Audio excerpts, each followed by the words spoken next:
S, good afternoon. ಹೇಗಿದ್ದೀರಾ ಎಲ್ಲರೂ? ಊಟ ಆಗಿದೆಯಾ? ಊಟ ಆಗಿದೆಯಾ ಕೇಳಿಲ್ಲ, ಹೇಗಿದ್ದೀರಾ ಅಂತ ಕೇಳಿ. ಹೇಗಿದ್ದೀರಾ? ಚೆನ್ನಾಗಿದ್ದೀರಾ? ಇಲ್ಲ, ಪ್ರಿಪ್ರೇಷನ್ ಸ್ಟಾರ್ಟ್ ಆಗೋದಕ್ಕಿಂತ ಮೊದಲು ಹೇಗಿದ್ರು ಅದಕ್ಕಿಂತ ಸ್ವಲ್ಪ ಡೌನ್ ಗ್ರೇಡ್ ಆಗಿರೋದು. ಸೊ ಡೌನ್ ಗ್ರೇಡ್ ಏನಾದರೂ ಆಗಿದೆಯಾ? ಹಾಂ, ಸ್ಟಾರ್ಟ್ ಮಾಡೋದಕ್ಕಿಂತ ಮೊದಲು ಏನಿದ್ರು, ಸೊ ಈಗ ಏನಾದರೂ ಕಂಪ್ಯಾರಿಸನ್ ಮಾಡಿದ್ರೆ ಮತ್ತೆ ಇಂಪ್ರೂವ್ ಆದಂಗೆ ಅನಿಸ್ತಾ ಇದೆಯಾ? ಎನರ್ಜಿ ಲೆವೆಲ್ ಜಾಸ್ತಿ ಆಗಿದೆಯಾ? ಊಟ ಬಿಟ್ಟು ಬೇರೆದು ಮಾತಾಡಿ. ಸೊ ಊಟ ಊಟ ಅಂತೇಳಿ ಯಾರು ಹೇಳ್ತಿದ್ರು? ಎಸ್, ಊಟ ಮಾಡಿಲ್ವಾ ಯಾರಾದರೂ? ಸೊ ಎಕನಾಮಿಕ್ ಸರ್ವೆ ಕೇಳಿದ ನಂತರ ಮತ್ತೆ ತಲೆ ತಿರುಗಿದ್ರೆ ಫೈನ್. ಸೊ ಸ್ಟಾರ್ಟ್ ಮಾಡೋಣ. ಸೊ ನನಗೆ ಗೊತ್ತಿದೆ ಇದು ಭಾಳ ಇಂಪಾರ್ಟೆಂಟ್ ಆದಂಥ ಸಮಯ ನಿಮ್ಮದು. ಸೊ ಭಾಳ ಟೈಮ್ ಎಲ್ಲ ವೇಸ್ಟ್ ಮಾಡೋ ಆಗಿಲ್ಲ ಇದು, ಹೌದಲ್ವಾ? ವೇಸ್ಟ್ ಮಾಡ್ತೀರಾ, ವೇಸ್ಟ್ ಮಾಡಲ್ವಾ? ಮಾಡ್ತಾ ಇರ್ತೀರಾ? ಮಾಡ್ತಾ ಇರ್ತೀರಾ, ಏನು ಮಾಡ್ತೀರಾ? Okay, Karnataka economic survey important ಇದೆಯಾ, ಇಂಪಾರ್ಟೆಂಟ್ ಇಲ್ವಾ? ಸೊ ಯಾವ ಎಕ್ಸಾಮ್ಗೆ ಅಂತೇಳಿ ಫಸ್ಟ್ ಕೇಳ್ಬೇಕಾಗುತ್ತೆ, ಹೌದಲ್ಲ? UPSCಗಾದ್ರೆ ಇಂಪಾರ್ಟೆಂಟ್ ಇಲ್ಲ, KPSCಗಾದ್ರೆ ಇಂಪಾರ್ಟೆಂಟ್ ಇಲ್ಲ. ಸೊ KPSCಗೆ, ಸೊ ಅದರಲ್ಲಿ ಕೂಡ KASಗೆ ಏನಾದರೂ ಪ್ರಿಪ್ರೇಷನ್ ಮಾಡ್ತಾ ಇದ್ರೆ ಪೇಪರ್ 2ನಲ್ಲಿ ಕ್ವಶನ್ಸ್ ಬರುತ್ತೆ. ಪೇಪರ್ 1ಗಿಂತ ಜಾಸ್ತಿಯಾಗಿ ಪೇಪರ್ 2ನಲ್ಲಿ ಕ್ವಶನ್ ಬರುತ್ತೆ. ಸೊ ಸಿಲೆಬಸ್ ನೋಡಿದ್ರೆ ಎಲ್ಲರೂ? ಪೇಪರ್ 2ದಲ್ಲಿ ಎಲ್ಲಾದ್ರೂ ಎಕನಾಮಿಕ್ ಸರ್ವೆ ಅಂತೇಳಿ ಬರ್ತಿದಾರಾ? ಹಾಗಾದ್ರೆ ಎಲ್ಲಿ ಬರುತ್ತೆ ಅಂತ ಹೇಳ್ತೀನಿ. ಎಲ್ಲಿ ಬರುತ್ತೆ? ಸೊ ನಿಮ್ಗೇನಿದೆ, GK ಅಥವಾ ಸೊ ಕರೆಂಟ್ ಅಫೇರ್ಸ್ ಅಂತ ಹೇಳ್ತೀರಾ, ಅಥವಾ ನ್ಯಾಷನಲ್ ಮತ್ತೆ ಸ್ಟೇಟ್ ಲೆವೆಲ್ ಇಂಪಾರ್ಟೆನ್ಸ್ ಅಂತ ತಗೋತೀರಾ. ರಾಜ್ಯ ಮತ್ತು ದೇಶಕ್ಕೆ ಸಂಬಂಧಪಟ್ಟಂತ ಪ್ರಚಲಿತ ಘಟನೆಗಳು ಅಂತ ಹೇಳಿ ತಗೋತೀರಾ, ಅಥವಾ GK ಅಂತ ಹೇಳಿ ತಗೋತೀರಾ. 40 ಕ್ವಶನ್ ಬರುತ್ತೆ. ಆ 40 ಕ್ವಶನ್ ನಲ್ಲಿ ಮೆಜಾರಿಟಿ ಅಂತಂದ್ರೆ 15ಕ್ಕಿಂತ ಹೆಚ್ಚು ಪ್ರಶ್ನೆಗಳು ಎಕನಾಮಿಕ್ ಸರ್ವೆಯಿಂದ ಬರುತ್ತೆ. 15 ಅಂತಂದಾಗ ನಾನು ಮಿನಿಮಮ್ ಹೇಳ್ತಾ ಇದ್ದೀನಿ. ಓಕೆ, ಸೊ ಅದು 15ಕ್ಕಿಂತ ಹೆಚ್ಚು. ನಿಮ್ಗೆ ಏನಾಗಿರ್ಬೋದು 20ಕ್ಕೆ ಹತ್ರ ಕೂಡ ಆಗಿರ್ಬೋದು. ಕೆಲವೊಬ್ರಿಗೆ ಏನಾಗುತ್ತೆ ಅಂತ ಕೇಳಿದಾಗ ಇದು ಎಕನಾಮಿಕ್ ಸರ್ವೆಯಿಂದ ಬಂದಿರೋದು ಅಂತೇಳಿ ಗೊತ್ತಿರಲ್ಲ ಅಷ್ಟೇ. ಸೊ ಅಲ್ವಾ? ಸೊ ಎಕ್ಸಾಮ್ ಬರಿತೀವಿ, ಆನ್ಸರ್ ಏನೋ ಬರುತ್ತೆ. ಓಕೆ, ಏನೋ ಒಂದು ರೀತಿಯಲ್ಲಿ ಪೇಪರ್ ಓದಿದ್ದು ಅಥವಾ ಈ ಥರದ್ದು ಏನಾದರೂ ಮಾಡಿಕೊಂಡು ಸ್ವಲ್ಪ ಮಟ್ಟಿಗೆ ಏನು ಮಾಡ್ತೀವಿ, ಅಲ್ಲಿ ಆನ್ಸರ್ ಮಾಡೋದಕ್ಕೆ ಟ್ರೈ ಮಾಡ್ತೀವಿ. ಆದರೆ ಎಕನಾಮಿಕ್ ಸರ್ವೆಯಲ್ಲಿ ಅದ್ರ ಬಗ್ಗೆ ಡಿಸ್ಕಷನ್ ಮಾಡಿದ್ದಾರೆ ಅನ್ನೋದು ಗೊತ್ತಿರಲ್ಲ ಅಷ್ಟೇ. ಸೊ ಅದಕ್ಕಾಗಿ ಎಕನಾಮಿಕ್ ಸರ್ವೆ ಭಾಳ ಇಂಪಾರ್ಟೆಂಟ್ ಅನ್ನೋದು ಎಕ್ಸಾಮ್ನಾಗ.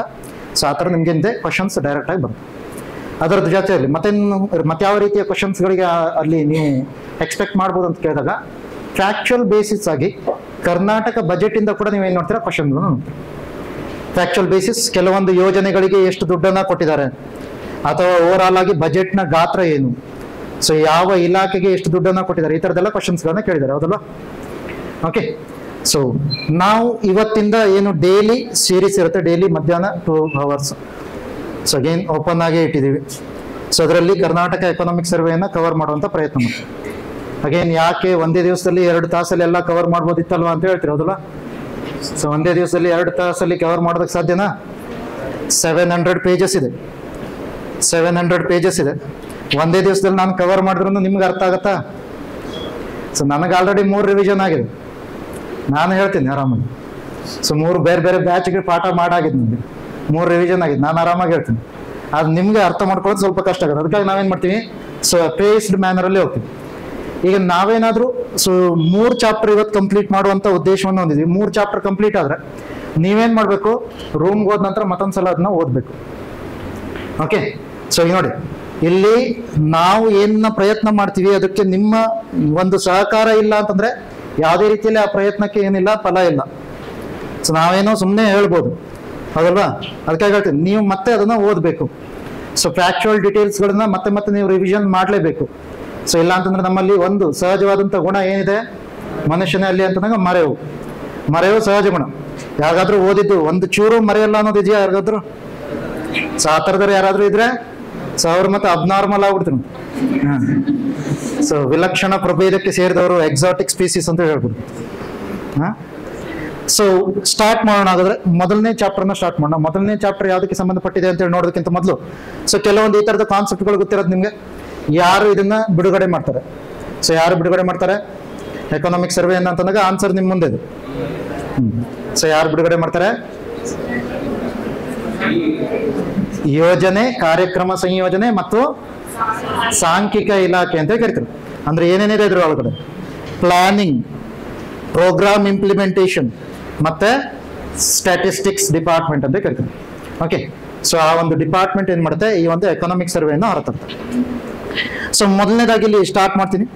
ಸೊ ಇಲ್ಲಿ ನೀವೇನಾದ್ರು ನೋಡ್ತೀರಾ ಅಂತಂದಾಗ ಇದು ಮುಖಪುಟ ಈ ತರ ಕಾಣುತ್ತೆ. ಸೊ ನೆಕ್ಸ್ಟ್ ನೀವೇನಾದ್ರು ಎಕನಾಮಿಕ್ ಸರ್ವೆನ ತಗೊಂಡಿದ್ರೆ, ಎಕನಾಮಿಕ್ ಸರ್ವೆ ಓದ್ತಿದ್ದೀರಾ ಅಂತಂದ್ರೆ ಮುಖಪುಟ ಈ ತರ ಕಾಣುತ್ತೆ. ಹಾಗೇನು ಮುಖಪುಟದಲ್ಲಿ ಏನಿದೆ, ಇದರಲ್ಲಿ ಏನು ಪ್ರಶ್ನೆ ಬರುತ್ತೆ ಅಂತ ಕೇಳ್ಬಿಡಿ. ಆದ್ರೆ ಏನು ಇಂಪಾರ್ಟೆಂಟ್ ಅನ್ನೋದನ್ನ ಒಂದು ಏನ್ ಕೊಟ್ಟಿದ್ದಾರೆ, ಹಿಂಟ್ ಕೊಟ್ಟಿದ್ದಾರೆ. ಆ ಇಂಪಾರ್ಟೆಂಟ್ ಏನು, ಸೊ ಇದು 5 ಸ್ಕೀಮ್ಗಳನ್ನ ಹೇಳ್ತಿದ್ರು, ಗ್ಯಾರಂಟಿ ಸ್ಕೀಮ್. ಸೊ ಅದನ್ನ ನೀವು ಓದಲೇಬೇಕು. ಯಾವ ತರ ಬೇಕಾದ್ರೂ ಫ್ಯಾಕ್ಚುಯಲ್ ಕ್ವಶನ್ಸ್ ಬರ್ಬೋದು. ಓಕೆ, ಸೊ ಅದರ ಕಂಡೀಷನ್ಸ್ ಮೇಲೆ ಬಂದಿರ್ಬೋದು. ಕಂಡೀಷನ್ಸ್ ಬಹಳಷ್ಟು ಇದೆ ಅದಲ್ವಾ. ನೀವೇನು ಹೇಳ್ತೀರ, ಗೃಹ ಜ್ಯೋತಿ ಅಂದ್ಕೊಳ್ಳಿ, ಓಕೆ ಎಲ್ಲರಿಗೂ ಫ್ರೀ ಎಲೆಕ್ಟ್ರಿಸಿಟಿ ಅಂತ ಹೇಳಿ ಹೋಗ್ಬಿಡ್ತೀರಿ. ಸೊ ಅದ್ರ ಕಂಡೀಷನ್ ಆಗ್ತಾರೆ ನೆಕ್ಸ್ಟ್ 200 ಯೂನಿಟ್ಗಿಂತ ಒಳಗಡೆ. ಸೊ ಅದರಲ್ಲಿ ಕೂಡ ಏನಿರಬೇಕು, ಸೊ ಅದರಲ್ಲಿ ಗೃಹ ಬಳಕೆಗೆ ಮಾತ್ರ. ಸೊ ಆ ಥರದೆಲ್ಲ ಕಂಡೀಷನ್ ಇದೆ. ಅದರಲ್ಲಿ ಕೂಡ ನಿಮ್ಮದು ಅವರೇಜ್ ಏನಿದೆಯೋ ಅದರಲ್ಲಿ ಏನ್ ಮಾಡ್ತಾರೆ, 3% ಜಾಸ್ತಿ ಮಾಡ್ಬೋದು ಅಷ್ಟೇ, ಅದಕ್ಕಿಂತ ಜಾಸ್ತಿ ಇಲ್ಲ. ಓಕೆ, 10% ಸಾಕು, 10% ಜಾಸ್ತಿ ಮಾಡ್ಬೋದು, ಅದಕ್ಕಿಂತ ಜಾಸ್ತಿ ಇಲ್ಲ ಅಂತ ನಿಮ್ಮ ಅವರೇಜ್ ಬಳಕೆ ಏನಿದೆ ಅಂತ. ಸೊ ಆ ಥರದಲ್ಲೇ ಶಕ್ತಿ, ಗೃಹಲಕ್ಷ್ಮಿ, ಗೃಹ ಜ್ಯೋತಿ, ಅನ್ನಭಾಗ್ಯ ಮತ್ತು ಯುವ ನಿಧಿ. ಸೊ ಇವು 5 ಗ್ಯಾರಂಟಿ ಸ್ಕೀಮ್ಗಳ ಬಗ್ಗೆ ಗೊತ್ತಿರಬೇಕು. ಸೊ ಇನ್ನು ಅಧ್ಯಾಯಗಳನ್ನು ನೋಡೋದಕ್ಕೆ ಹೋದ್ರೆ ಟೋಟಲ್ ಆಗಿ 13 ಅಧ್ಯಾಯಗಳಿದಾವೆ. 13 ಅಧ್ಯಾಯಗಳು 1 by 1 ನಾವು ಕವರ್ ಮಾಡ್ತಾ ಹೋಗ್ತೀವಿ. ಇವತ್ತಿನ ಚಾಪ್ಟರ್ ಅಲ್ಲಿ, ಸೊ ಇವತ್ತಿನ ಕ್ಲಾಸಲ್ಲಿ 3 ಚಾಪ್ಟರ್ನ ಕವರ್ ಮಾಡ್ತೀವಿ. ಮೊದಲ 3 ಹಾಗೇನು ನಾನು ಕೆಲವೊಂದು ಪಾಯಿಂಟ್ಸ್ ಅನ್ನು ಈ ತರ ಕೂಡ ಹೇಳ್ತೀನಿ ನಿಮ್ಗೆ, ಯಾವ ರೀತಿಯ ಪಾಯಿಂಟ್ಸ್ಗಳನ್ನ ಅಂತಂದಾಗ ಮೇನ್ಸ್ಗೆ ಯಾವ ತರ ಓದ್ಬೇಕು ಅಂತ ಕೂಡ ಹೇಳ್ತೀನಿ. ಯಾಕೆ ಆ ಮೇನ್ಸ್ಗೆ ಇದರಿಂದ ಪಾಯಿಂಟ್ಸ್ ಅನ್ನ ತಗೋತೀವಿ ಅಂತ ಹೇಳಿದಾಗ, ಕೆಲವೊಂದು ಸವಾಲುಗಳು ಅಥವಾ ಕೆಲವೊಂದು ರೀತಿಯ ಪರಿಹಾರಗಳ ಬಗ್ಗೆ ನಿಮ್ಗೆ ಇಲ್ಲಿ ಮಾಹಿತಿ ಸಿಗುತ್ತೆ. ಏನು ಸವಾಲಿತ್ತು, ಫಾರ್ ಎಕ್ಸಾಂಪಲ್ ಗ್ರಾಮ ಪಂಚಾಯತಿಗೆ ಸಂಬಂಧಪಟ್ಟ ಹಾಗೆ ಸವಾಲುಗಳೇನಿದ್ವು, ಅದನ್ನ ಹೇಗೆ ಪರಿಹಾರ ಮಾಡುವಂತ ಪ್ರಯತ್ನವನ್ನ ಮಾಡಿದ್ದಾರೆ. ಸೊ ಈ ತರದೆಲ್ಲ ಮಾಹಿತಿಗಳು ನಿಮ್ಗೆ ಸಿಗುತ್ತೆ. ಆ ಮಾಹಿತಿ ಏನಾಗುತ್ತೆ, ಮೇನ್ಸ್ ಅಲ್ಲಿ ಆನ್ಸರ್ ರೈಟಿಂಗ್ ಹೆಲ್ಪ್ ಆಗುತ್ತೆ. ಹಾಗೇನು ಇದನ್ನ ಅಬ್ಸರ್ವ್ ಮಾಡಿ. ನಿಮ್ಗೆ ಈಗ ಪ್ರಿಲಿಮ್ಸ್ ಅಷ್ಟನ್ನೇ ಸಪ್ರೇಟ್ ಆಗಿ ಓದೋದಕ್ಕೆ ಹೋಗ್ಬೇಡಿ ಅಂತ ಹೇಳ್ತೀನಿ. ಯಾಕೆ ಅಂತಂದಾಗ ಪ್ರಿಲಿಮ್ಸ್ಗೆ ಸಪ್ರೇಟ್ ಆಗಿ ಓದಿದಾಗ ಏನಾಗುತ್ತೆ, ನಿಮ್ಗೆ ಮೇನ್ಸ್ಗೆ ಜಾಸ್ತಿ ಟೈಮ್ ಸಿಗಲ್ಲ ಈ ಸಲ. ಎಲ್ಲ ಪೋಸ್ಟ್ಪೋನ್ಮೆಂಟ್ ಎಲ್ಲ ಆಗತ್ತೆ ಅಂತಂದ್ರೂ ಕೂಡ ಲಾಸ್ಟ್ ಅಲ್ಲಿ ಮೇನ್ಸ್ ನ ಪ್ರಿಪರೇಷನ್ ಟೈಮಿಂಗ್ ಇಲ್ಲ, ಅದು ಕಟ್ ಡೌನ್ ಆಗುತ್ತೆ. ಅದಕ್ಕಾಗಿ ಏನೇನು ಪ್ರಿಲಿಮ್ಸ್ಗೆ ಓದ್ತಾ ಇದ್ರು ಅದರಲ್ಲಿ ಹೇಗೆ ಅನಾಲಿಸಿಸ್ ಮಾಡಬೇಕು, ವಿಶ್ಲೇಷಣೆ ಮಾಡಬೇಕು, ಅದನ್ನ ಅರ್ಥ ಮಾಡ್ಕೋಬೇಕು ನೀವು. ಸೊ ಅದನ್ನ ಓದ್ತಾ ಇರ್ಬೇಕಾದ್ರೆ. ಸೊ ಹಾಗಾದ್ರೆ ಫಸ್ಟ್ ಚಾಪ್ಟರ್ನ ಸ್ಟಾರ್ಟ್ ಮಾಡೋಣ. ಫಸ್ಟ್ ಚಾಪ್ಟರ್ ಏನಿದೆ, ಸೊ ಇದು ರಾಜ್ಯ ಆದಾಯ, ಬೆಲೆಗಳು ಮತ್ತು ಹಣದುಬ್ಬರ ಅಂತ ಹೇಳಿ. ಸೊ ಸ್ವಲ್ಪ ಮಟ್ಟಿಗೆ ಬೇಸಿಕ್ ಕಾನ್ಸೆಪ್ಟ್ ಅನ್ನ ಇಲ್ಲಿ ಒಂದ್ಸಲ ನೋಡುವಂತ ಪ್ರಯತ್ನವನ್ನು ಮಾಡೋಣ.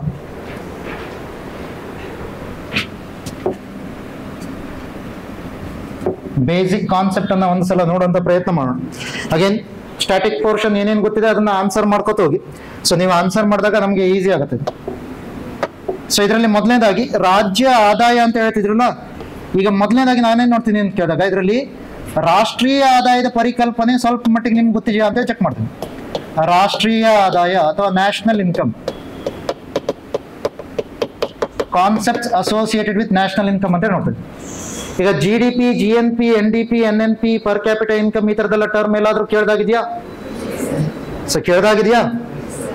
ಸೊ ಇಲ್ಲ ಕರೆಕ್ಟ್ ಆಗಿ ಗೊತ್ತಿದೆಯಾ ಏನು ಅಂತ ತಿಳ್ಕೊಂಡು, ಕೇಳ್ದಾಗಿದ್ಯಾ ಕರೆಕ್ಟ್ ಆಗಿ ಗೊತ್ತಿದ್ಯಾ ಕೇಳ್ತಾ ಇದೀನಿ. ಕೇಳ್ದಾಗ ಅಷ್ಟೇ ಇದೆ, ಏನಂತ ಎಕ್ಸಾಕ್ಟ್ ಆಗಿ ಗೊತ್ತಿಲ್ಲಲ್ವಾ. ಡೊಮೆಸ್ಟಿಕ್ ಪ್ರಾಡಕ್ಟ್ ಅಂತೇಳಿ ಯಾವ ಕರಿತೀರಾ, ಆಂತರಿಕ ಉತ್ಪನ್ನ ಅಂತೇಳಿ ಯಾವ ಕರಿತೀರಾ? ಆಂತರಿಕ ಉತ್ಪನ್ನ ಅಂತೇಳಿ ಯಾವ ಕರಿತೀರಾ? ದೇಶದ ಒಳಗಡೆ ಉತ್ಪಾದನೆ ಆದ್ರೆ ಅಂತ ಹೇಳ್ತಿರೋದಲ್ವಾ. ಸೊ ಅಂದ್ರೆ ಇನ್ ದ ಸೆನ್ಸ್ ಏನು, ವೇರ್ ಇಟ್ ಈಸ್ ಪ್ರೊಡ್ಯೂಸ್ಡ್ ಅಂತ ಕೇಳ್ತಾ ಇದ್ದಾರೆ. If it is within a country, so then you are calling it as gross domestic product of that particular country ಅಂತ. ಸೊ ಆ ಒಟ್ಟು ಆಂತರಿಕ ಉತ್ಪನ್ನ ಅಂತಂದಾಗ ಆ ಒಂದು ದೇಶದ ಒಳಗಡೆ ಉತ್ಪಾದನೆ ಆಗಿರೋದು ಅಂತ ಹೇಳ್ತಾರೆ. ಅದೇ ನ್ಯಾಷನಲ್ ಪ್ರಾಡಕ್ಟ್ ಅಂತಂದಾಗ ರಾಷ್ಟ್ರೀಯ ಉತ್ಪನ್ನ. ರಾಷ್ಟ್ರೀಯ ಉತ್ಪನ್ನ ಏನ್ ಕೇಳ್ತೀರಾ? ಹೂ ಪ್ರೊಡ್ಯೂಸ್ಡ್ ಇಟ್ ಅಂತ ಕೇಳ್ತೀರ.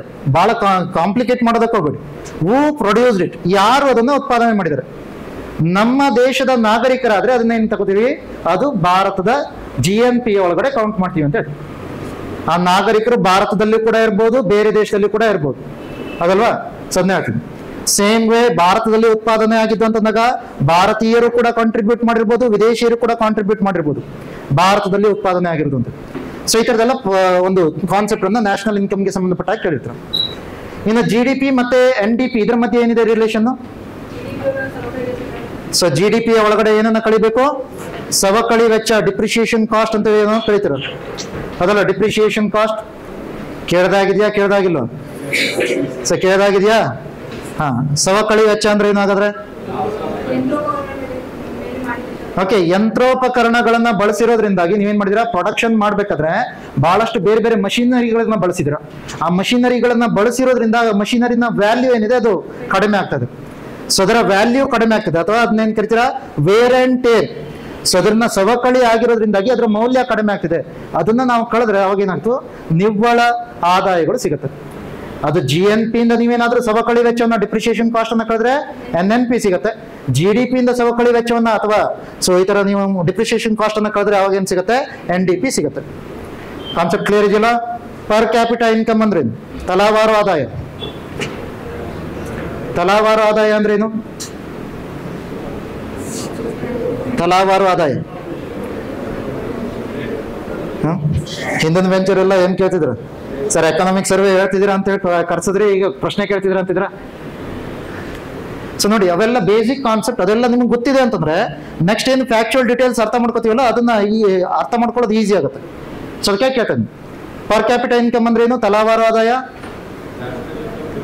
National income divided by population, ರಾಷ್ಟ್ರೀಯ ಆದಾಯ ಭಾಗಿಸು ಜನಸಂಖ್ಯೆ ಮಾಡಿದ್ರೆ ಸರಾಸರಿ ಆದಾಯ ಏನು ಅಂತೇಳಿ ಗೊತ್ತಾಗುತ್ತೆ. ಪ್ರತಿ ವ್ಯಕ್ತಿಯ ಸರಾಸರಿ ಆದಾಯ ಏನು, ಅದನ್ನ ತಲಾವಾರು ಆದಾಯ, ಪರ್ ಕ್ಯಾಪಿಟಾ ಇನ್ಕಮ್ ಅಂತ ಕರಿತೀವಿ. ಅದಲ್ಲ ಪರ್ ಕ್ಯಾಪಿಟಾ ಇನ್ಕಮ್ ಅಂತ. ಸೊ ಅವೆಲ್ಲ ಗೊತ್ತಿರ್ಬೇಕು. ಅದರ ಜೊತೆಯಲ್ಲಿ ಕೆಲವೊಂದು ಸಂದರ್ಭದಲ್ಲಿ GDP ಅನ್ನ ಅಳತೆ ಮಾಡ್ಬೇಕಾದ್ರೆ ಅಟ್ ಕರೆಂಟ್ ಪ್ರೈಸಸ್ ಅಂತ ಕರಿತೀವಿ. ಏನದು? ಪ್ರಸ್ತುತ ದರದಲ್ಲಿ GDP. ಏನಾದ್ರ ಅರ್ಥ? ಕರೆಂಟ್ ಮಾರ್ಕೆಟ್ ಪ್ರೈಸ್ ಅಂತ ಹೇಳ್ತೀರಾ. ಸೊ ಅಥವಾ ಕರೆಂಟ್ ಪ್ರೈಸ್ ಅಂದ್ರೆ ಏನು? ಪ್ರೆಸೆಂಟ್ ಇಯರ್ಸ್ ಪ್ರೈಸ್ ಅಂತ ಹೇಳ್ತೀರ. ಪ್ರಸ್ತುತ ವರ್ಷದಲ್ಲಿ ಯಾವ ಬೆಲೆ ಇದೆಯೋ ಅದನ್ನ ಹೇಳ್ತಿದ್ರು. ಅಥವಾ ಆ ತರ ಅಳದ್ರೆ ಅದನ್ನ ಯಾವ GDP ಅಂತ ಕರಿತೀರಾ? ಸೊ ನಾಮಿನಲ್ GDP ಹೌದಲ್ವಾ? ನಾಮಿನಲ್, ಹೊಸ ಹೊಸ ಹೆಸರೆಲ್ಲ ಕೊಡ್ಬೇಡಿ ಮತ್ತೆ. ನೆಟ್ GDP ಅದು ಇದು ಅಂತ ಹೇಳ್ಕೊಂಡು ಹೊಸ ಹೆಸರನ್ನ ತರಬೇಡಿ. ನಾಮಿನಲ್ GDP, ನಾಮ ಮಾತ್ರ GDP ಅಂತ ಕರಿತೀರ. ಅದನ್ನೇ ನಾವೇನಾದ್ರೂ ಮೂಲ ವರ್ಷದ ಬೆಲೆಯಲ್ಲಿ ಕಂಡಿಡಿದ್ರೆ ನೈಜ GDP ಅಂತ ಕರಿತೀವಿ. ಅಥವಾ ಅದನ್ನ ಏನ್ ಕರಿತೀವಿ? GDP at ಕಾನ್ಸ್ಟಂಟ್ ಪ್ರೈಸಸ್ ಅಂತ ಕರಿತೀವಿ. GDP ಸ್ಥಿರ ಬೆಲೆಗಳಲ್ಲಿ ಅಂತ ಕರಿತೀವಿ. ಓಕೆ, ಸೊ ಅವೆಲ್ಲ ಕಾನ್ಸೆಪ್ಟ್ಗಳು ನಂತರ ಬರ್ತಾ ಹೋಗುತ್ತೆ, ಆ ಕಾರಣಕ್ಕಾಗಿ ಹೇಳ್ತಾ ಇದ್ದೀನಿ. ಸೊ ಇದು ನ್ಯಾಷನಲ್ ಇನ್ಕಮ್ಗೆ ಸಂಬಂಧಪಟ್ಟ ಹಾಗೆ ಕೆಲವೊಂದು ಕಾನ್ಸೆಪ್ಟ್ಗಳು. ಇನ್ನು ಬೆಲೆಗಳು ಅಂತೇಳಿ ಬಂದಾಗ ಅಥವಾ ಹಣದುಬ್ಬರ ಅಂತೇಳಿ ಬಂದಾಗ, ಹಣದುಬ್ಬರವನ್ನ ಯಾವ್ಯಾವ ರೀತಿಯಲ್ಲಿ ಕ್ಯಾಲ್ಕುಲೇಟ್ ಮಾಡ್ತೀರಾ? ಇನ್ಫ್ಲೇಷನ್ ಅನ್ನ ನಾವು ಕ್ಯಾಲ್ಕುಲೇಟ್ ಮಾಡಿದಾಗ ಅತಿ ಹೆಚ್ಚಾಗಿ ನಾವು ಯೂಸ್ ಮಾಡೋದೇನು? ಪ್ರೈಸ್ ಇಂಡೆಕ್ಸ್ ಅಂತ ಹೇಳ್ತೀವಿ. ದರ ಸೂಚ್ಯಂಕಗಳು. ಯಾವ್ಯಾವ ರೀತಿಯ ದರ ಸೂಚ್ಯಂಕಗಳನ್ನ ನಾವು ಬಳಸ್ತೀವಿ? ಸೊ ಈಗ ಸದ್ಯದಲ್ಲಿ ನಾವು ಬಳಸೋದು ಹೋಲ್ಸೇಲ್ ಪ್ರೈಸ್ ಇಂಡೆಕ್ಸ್ ಮತ್ತು ಕನ್ಸ್ಯೂಮರ್ ಪ್ರೈಸ್ ಇಂಡೆಕ್ಸ್ ಅಂತ ಕರಿತೀವಿ, ಅದಲ್ವಾ? ಹೋಲ್ಸೇಲ್ ಪ್ರೈಸ್ ಇಂಡೆಕ್ಸ್ ಮತ್ತೆ ಕನ್ಸ್ಯೂಮರ್ ಪ್ರೈಸ್ ಇಂಡೆಕ್ಸ್. ಸಗಟು ದರ ಸೂಚ್ಯಂಕ, ಸೊ ಹೋಲ್ಸೇಲ್ ಪ್ರೈಸ್ ಇಂಡೆಕ್ಸ್ ಅಂದಾಗ. ಗ್ರಾಹಕ ದರ ಸೂಚ್ಯಂಕ ಅಂತಂದಾಗ ಕನ್ಸ್ಯೂಮರ್ ಪ್ರೈಸ್ ಇಂಡೆಕ್ಸ್. ಸೊ ಅದನ್ನ ಬಿಟ್ಟು ಮತ್ತೊಂದರ ಬಗ್ಗೆ ಕೂಡ ಚರ್ಚೆ ನಡೀತಿದೆ, ಆದ್ರೆ ಅದನ್ನ ಇನ್ನು ತನಕ ನಾವು ಎಕನಾಮಿಕ್ ಸರ್ವೆಯಲ್ಲಿ ನೋಡ್ತಾ ಇಲ್ಲ. ಅದು ಯಾವ್ದೊಂದು ಕೇಳಿದಾಗ ಪ್ರೊಡ್ಯೂಸರ್ ಪ್ರೈಸ್ ಇಂಡೆಕ್ಸ್ ಅಂತ ಕೂಡ ಹೇಳ್ತೀವಿ. PPI, producer price index. So ಅಥವಾ ಅದಕ್ಕೆ ಸಂಬಂಧಪಟ್ಟಂತ ಎರಡು ಸಮಿತಿ ಹೆಸರನ್ನ ಸೊ ನೀವು ಕೇಳಿರ್ಬೋದು. ಒಂದು ಅಭಿಜಿತ್ ಸೇನ್ ಕಮಿಟಿ, ಇನ್ನೊಂದು BN ಗೋಲ್ದಾರ್ ಕಮಿಟಿ ಅಂತ ಹೇಳ್ಕೊಂಡು. ಯಾಕೆ ಹೇಳ್ತೀವಿ? WPI ನ ಒಳಗಡೆ ಒಂದು ಸೆಕ್ಟರ್ ಅನ್ನ ಕನ್ಸಿಡರ್ ಮಾಡಲ್ಲ. ಹೋಲ್ಸೇಲ್ ಪ್ರೈಸ್ ಇಂಡೆಕ್ಸ್ ಅಲ್ಲಿ ಯಾವ್ದನ್ನ ಕನ್ಸಿಡರ್ ಮಾಡಲ್ಲ? ಸೇವಾ ವಲಯವನ್ನ ಕನ್ಸಿಡರ್ ಮಾಡಲ್ಲ, ಸರ್ವಿಸ್ ಸೆಕ್ಟರ್ ನ ಕನ್ಸಿಡರ್ ಮಾಡಲ್ಲ. ಆದ್ರೆ ನಮ್ಮಲ್ಲಿ ಅತಿ ಹೆಚ್ಚು ಕಾಂಟ್ರಿಬ್ಯೂಷನ್ ಬರ್ತಾ ಇರೋದು ಎಲ್ಲಿಂದ? ಸೇವಾ ವಲಯದಿಂದ ಬರ್ತಾ ಇದೆ, ಹೌದಲ್ವಾ? ಸೇವಾ ವಲಯದಿಂದ ಬರ್ತಾ ಇದೆ. ಆದ್ರೆ ಸೇವಾ ವಲಯವನ್ನ ನಾವು ಗಮನಿಸದೇನೆ ಹಣದುಬ್ಬರವನ್ನ ಹೇಳ್ತಿದೀವಿ ಅನ್ನೋ ಕಾರಣಕ್ಕಾಗಿ WPI ಇಂದ PPI ಗೆ ಶಿಫ್ಟ್ ಆಗುವಂತ ಪ್ರಯತ್ನಗಳನ್ನ ಮಾಡ್ತಾ ಇದೀವಿ. ಆದ್ರೆ ಇನ್ನೂ ತನಕ PPI ಅನ್ನ ಫೈನಲೈಸ್ ಮಾಡಿಲ್ಲ. ಸೊ ಅದೇನಂದ್ರೆ ಎಕ್ಸಾಮ್ ಒಳಗಡೆ ನಿಮ್ಗೆ ಫೈನಲೈಸ್ ಆಗತ್ತೆ ಅಂತಂದ್ರೆ ಯಾರು ರಿಲೀಸ್ ಮಾಡ್ತಾರೆ ಅಂತ ಕೂಡ ಗೊತ್ತಿರ್ಬೇಕು. ಇನ್ನು WPI ಅನ್ನ ಪಬ್ಲಿಷ್ ಮಾಡೋರು ಯಾರು? WPI ಅನ್ನ ಯಾರು ಪಬ್ಲಿಷ್ ಮಾಡ್ತಾರೆ? ವಾಣಿಜ್ಯ ಮತ್ತು ಕೈಗಾರಿಕೆಗಳ ಸಚಿವಾಲಯ. ಅದರೊಳಗಡೆ ಯಾವ department? Ministry of commerce and industry. ಅದರೊಳಗಡೆ ಯಾವುದು? ಸೊ ಅದರೊಳಗಡೆ DPIIT, department for promotion of industries and internal trade. ಅದಲ್ಲ, same department which is responsible for other intellectual property rights issues. Intellectual property rights ಅಂದ್ರೆ ಯಾವುದು? ಪೇಟೆಂಟ್, ಕಾಪಿರೈಟ್, ಈ ತರದೆಲ್ಲ ಹೇಳ್ತಿರಲ್ಲ. ಅಥವಾ GI tag ಅನ್ನು ಕೂಡ ರಿಲೀಸ್ ಮಾಡೋದು ಯಾವುದು? DPIIT ನೇ, ministry of commerce and industry ಅಡಿಯಲ್ಲಿ. ಸೊ ಅಲ್ಲಿ ಆಫೀಸ್ ಆಫ್ ಎಕನಾಮಿಕ್ ಅಡ್ವೈಸರ್ ಏನ್ ಮಾಡ್ತಾರೆ? WPI ನ ಸೊ ರಿಲೀಸ್ ಮಾಡೋದನ್ನ ನೋಡ್ತಾರೆ. ಇನ್ನು CPI ಅನ್ನ ರಿಲೀಸ್ ಮಾಡೋರು ಯಾರು? CPI ಅನ್ನ ಪಬ್ಲಿಷ್ ಮಾಡೋರು ಯಾರು? CPI ನ ಯಾರು ಪಬ್ಲಿಷ್ ಮಾಡ್ತಾರೆ? ಕನ್ಸ್ಯೂಮರ್ ಪ್ರೈಸ್ ಇಂಡೆಕ್ಸ್ ಅನ್ನ. ಅಗೈನ್ ಅದರಲ್ಲಿ ಮತ್ತೆ ಏನಿರುತ್ತೆ? ಸ್ವಲ್ಪ ಟ್ವಿಸ್ಟ್ ಇದೆ. ಯಾಕೆ ಟ್ವಿಸ್ಟ್ ಇದೆ ಅಂತ ಕೇಳಿದಾಗ, ಒಂದು ರೀತಿಯ CPI ಇಲ್ಲ ನಮ್ಮಲ್ಲಿ. ಏನಿದೆ? ಸೊ 7 ಬೇರೆ ಬೇರೆ ರೀತಿಯ CPIಗಳಿದಾವೆ. ಓಲ್ಡ್ ಸೀರೀಸ್ CPI ಅಂತಂದಾಗ CPI ಅಗ್ರಿಕಲ್ಚರಲ್ ಲೇಬರರ್ಸ್ ಅಂತ ಹೇಳಿದೆ, CPI ರೂರಲ್ ಲೇಬರರ್ಸ್ ಅಂತ ಹೇಳಿದೆ, CPI ಇಂಡಸ್ಟ್ರಿಯಲ್ ವರ್ಕರ್ಸ್ ಅಂತ ಹೇಳಿದೆ. ಸೊ ಇದು ಮೂರನ್ನ ರಿಲೀಸ್ ಮಾಡೋದು ಯಾವುದು? ಲೇಬರ್ ಬ್ಯೂರೋ ಅಂತ ಹೇಳ್ತಾರೆ, ಲೇಬರ್ ಬ್ಯೂರೋ. ಅದ್ರ ಜೊತೆಲಿ ಓಲ್ಡ್ ಸೀರೀಸ್ ಅಲ್ಲಿ ಮತ್ತೊಂದು ಯಾವುದು? ಅರ್ಬನ್ ನಾನ್ ಮ್ಯಾನ್ಯುವಲ್ ಎಂಪ್ಲಾಯೀಸ್ ಅಂತ ಹೇಳಿ ಬರುತ್ತೆ, CPI ಅರ್ಬನ್ ನಾನ್ ಮ್ಯಾನ್ಯುವಲ್ ಎಂಪ್ಲಾಯೀಸ್. ಅದ್ರ ಜೊತೆಲಿ ನ್ಯೂ ಸೀರೀಸ್ ಅಲ್ಲಿ ಯಾವ್ದು ಬರುತ್ತೆ? CPI ರೂರಲ್, CPI ಅರ್ಬನ್ ಮತ್ತೆ CPI ಕಂಬೈನ್ಡ್ ಅಂತ ಹೇಳ್ತಾರೆ. ಇದು ನ್ಯೂ ಸೀರೀಸ್ ಅಲ್ಲಿ ಇರುವಂತಹ ಕನ್ಸ್ಯೂಮರ್ ಪ್ರೈಸ್ ಇಂಡೆಕ್ಸ್. ಈಗ ನ್ಯೂ ಸೀರೀಸ್ ಅಲ್ಲಿರುವಂತಹ ಮೂರು ಅಂದ್ರೆ CPI ರೂರಲ್, CPI ಅರ್ಬನ್ ಮತ್ತೆ CPI combined, plus old series ಅಲ್ಲಿರುವಂತಹ ಒಂದು ಯಾವುದು? CPI ಅರ್ಬನ್ ನಾನ್ ಮ್ಯಾನ್ಯುವಲ್ ಎಂಪ್ಲಾಯೀಸ್. ಇದನ್ನ ರಿಲೀಸ್ ಮಾಡೋರು ಯಾರು ಅಂತ ಕೇಳಿದಾಗ ಅದು NSO, okay, national statistical office. ಯಾವ ಮಿನಿಸ್ಟ್ರಿ ಅಡಿಯಲ್ಲಿ ಇದೆ ಅಂತ ಹೇಳಿ ಗೊತ್ತಿದ್ಯಾ? ಯಾವ್ದೋ ಒಂದು ಮಿನಿಸ್ಟ್ರಿ ಅಡಿಯಲ್ಲಿ ಇತ್ತಲ್ಲ ಅದು. ಸೊ ಯಾವ್ದು? ಸೊ ತಪ್ಪು ಉತ್ತರಗಳಿಗೆ ಮಾತ್ರ ಅವಕಾಶ ಅಂದ್ರೆ ಎಲ್ಲ ತಪ್ಪು ಉತ್ತರ ಹೇಳ್ತೀರಿ. ಸೊ ಯಾವ್ದು? Ministry of statistics and programme implementation, ಹೌದಲ್ವಾ? Ministry of statistics and programme implementation ಅಡಿಯಲ್ಲಿದೆ. ಮೊದಲು CSO NSSO ಅಂತೇಳಿ ಎರಡು ಆರ್ಗನೈಸೇಷನ್ ಇತ್ತು, ಅವುಗಳನ್ನ ಕಂಬೈನ್ ಮಾಡಿ ಮರ್ಜ್ ಮಾಡಿ ಏನ್ ಮಾಡ್ತಿದ್ರೆ NSO ಅಂತೇಳಿ ಮಾಡಿದ್ದಾರೆ, ನ್ಯಾಷನಲ್ ಸ್ಟಾಟಿಸ್ಟಿಕಲ್ ಆಫೀಸ್ ಅಂತ ಹೇಳಿದೆ. ಸೊ ನೆನಪಿರ್ಲಿ, ministry of statistics and programme implementation ಅಡಿ. ಸೊ ಇವಿಷ್ಟು ಇದಕ್ಕೆ ಬೇಕಾಗಿರುವಂತ ಬೇಸಿಕ್ಸ್. ಓಕೆ, ಸೊ ನಾವೇನನ್ನ ಸ್ಟಾಟಿಕ್ ಪೋರ್ಷನ್ ಅಲ್ಲಿ ಕಂಪ್ಲೀಟ್ ಮಾಡಿದೀವಿ ಅದ್ರ. ಈಗ ಇದು ರಾಷ್ಟ್ರೀಯ ಆದಾಯದ ಪರಿಕಲ್ಪನೆ ಆಯ್ತು. ಇಲ್ಲಿಂದ ಏನ್ ಮಾಡ್ತಿದ್ರ? ರಾಜ್ಯ ಆದಾಯಕ್ಕೆ ಶಿಫ್ಟ್ ಆಗ್ತಿದ್ರ. ರಾಜ್ಯ ಆದಾಯ ಅಂತಂದಾಗ ನೀವೇನು GDP ಅಂತ ಕರಿತಿದ್ರು, ಅದ್ರ ಬದಲಾಗಿ ಇಲ್ಲಿ ಏನ್ ಮಾಡ್ತೀರಾ? GSDP ಅಂತ ಕರಿತೀರ, gross state domestic product. Gross state domestic product ಅಂತ ಕರಿತೀರ. ಅದನ್ನೇ ಅವ್ರೇನಾದ್ರು ಜಿಲ್ಲೆಗಳಿಗೆ ಹೇಳಿದ್ರೆ GDDP ಅಂತ ಕರಿತೀರ, ಅಂದ್ರೆ ಗ್ರಾಸ್ ಡಿಸ್ಟ್ರಿಕ್ಟ್ ಡೊಮೆಸ್ಟಿಕ್ ಪ್ರಾಡಕ್ಟ್ ಅಂತ ಕರಿತೀರ. ಸೊ ಎರಡರ ಬಗ್ಗೆನೂ ಮಾಹಿತಿ ಬರುತ್ತೆ. ಸೊ ನೋಡ್ತಾವ, GSDP gross state domestic product, GDDP ಅಂತಂದಾಗ ಗ್ರಾಸ್ ಡಿಸ್ಟ್ರಿಕ್ಟ್ ಡೊಮೆಸ್ಟಿಕ್ ಪ್ರಾಡಕ್ಟ್ ಅಂದ್ರೆ ಜಿಲ್ಲಾ ಆಂತರಿಕ ಉತ್ಪನ್ನ ಅಂತ ಹೇಳಿ ಒಂದನ್ನ ಹೇಳ್ತಿದ್ರೆ, ಮತ್ತೊಂದನ್ನ ರಾಜ್ಯ ಆಂತರಿಕ ಉತ್ಪನ್ನ ಅಂತ ಹೇಳ್ತಿದ್ರು. ಸೊ ಎರಡು ರೀತಿ ಇದು. ಫೈನ್. ಸೊ ಇದಿಷ್ಟು ಸ್ಟಾಟಿಕ್ ಪೋರ್ಷನ್ ಅಲ್ಲಿ ಯಾರಿಗಾದ್ರೂ ಡೌಟ್ಸ್ ಇದ್ರೆ ಕೇಳ್ಬೋದು ಏನಾದ್ರು. ಸೊ ನೀವು ಅರ್ಥ ಮಾಡ್ಕೊಂಡಿರೋ ರೀತಿ ಬೇರೆ ಇದೆ, ನಾನೀಗ ಹೇಳಿರುವಂತ ರೀತಿ ಬೇರೆ ಇದೆ ಅಂತಂದ್ರೆ. ಸೊ ಏನಾದ್ರು ಇದೆಯಾ ಆತರ? ಸೊ ಆತರ ಏನಾದ್ರು ಇದೆಯಾ? ಸ್ಟಾಟಿಕ್ ಪೋರ್ಷನ್ ಅಲ್ಲಿ ನೀವು ಅರ್ಥ ಮಾಡ್ಕೊಂಡಿರೋ ರೀತಿ ಬೇರೆ, ನಾನು ಹೇಳಿರೋ ರೀತಿ ಬೇರೆ ಅಂದ್ರೆ ಕೇಳೇ ಇಲ್ಲೋ ಅದು ಯಾವ್ದು ಕಾನ್ಸೆಪ್ಟ್? ಎಲ್ಲ ಹೊಸದು ಅಂತೀರಾ? ಫೈನ್. ಸೊ ಈಗ ನೋಡಿ, ಸೊ ಈ ಕ್ಲಾಸ್ ಅಲ್ಲಿ ನೀವೇನ್ ನೋಡ್ತಿದ್ರ ಅಂತಂದ್ರೆ ಕೆಲವೊಂದು ಡೈರೆಕ್ಟ್ ಸ್ನಿಪೆಟ್ಸ್ ಅನ್ನ ನೋಡ್ತಾ ಇದ್ರು. ಸೊ ನಮ್ಮ ಎಕನಾಮಿಕ್ ಸರ್ವೆಯಿಂದ ಡೈರೆಕ್ಟ್ ಸ್ನಿಪೆಟ್ಸ್. ಯಾಕಂದ್ರೆ ಇದೆಲ್ಲ ಏನಾಗುತ್ತೆ? ಫ್ಯಾಕ್ಚುಯಲ್ ಡೀಟೇಲ್ಸ್ ನಿಮಗೆ ಅಫಿಷಿಯಲ್ ಡಾಟಾದ ರೀತಿಯಲ್ಲಿ ವರ್ಕ್ ಆಗುತ್ತೆ. ಸೊ ಈಗ ಏನ್ ಹೇಳ್ತಿದ್ರೆ ಇಲ್ಲಿ? ಸೊ ನಮ್ಮ ಭೌಗೋಳಿಕ ವಿಸ್ತೀರ್ಣ ಎಷ್ಟಿದೆ ಅಂತ ಹೇಳ್ತಾರೆ? 1,91,791 ಚದರ ಕಿಲೋಮೀಟರ್ ಅಂತ ಹೇಳಿ ಹೇಳ್ತದೆ. ಅದ್ರ ಜೊತೆಲಿ ಕೆಲವೊಬ್ಬರಿಗೆ ಇನ್ನು ಯಾರು ಕರ್ನಾಟಕದ ಮ್ಯಾಪ್ ಅನ್ನ ನೋಡಿ ಅದ್ರ ಸುತ್ತಮುತ್ತ ಯಾವ್ಯಾವ ಜಿಲ್ಲೆ ಯಾವ್ಯಾವ ಸೊ ರಾಜ್ಯಗಳಿದಾವೆ ಅನ್ನೋದು ಗೊತ್ತಿಲ್ಲ ಅಂತಂದ್ರೆ ಅದಕ್ಕೂ ಕೂಡ ಇದೆ.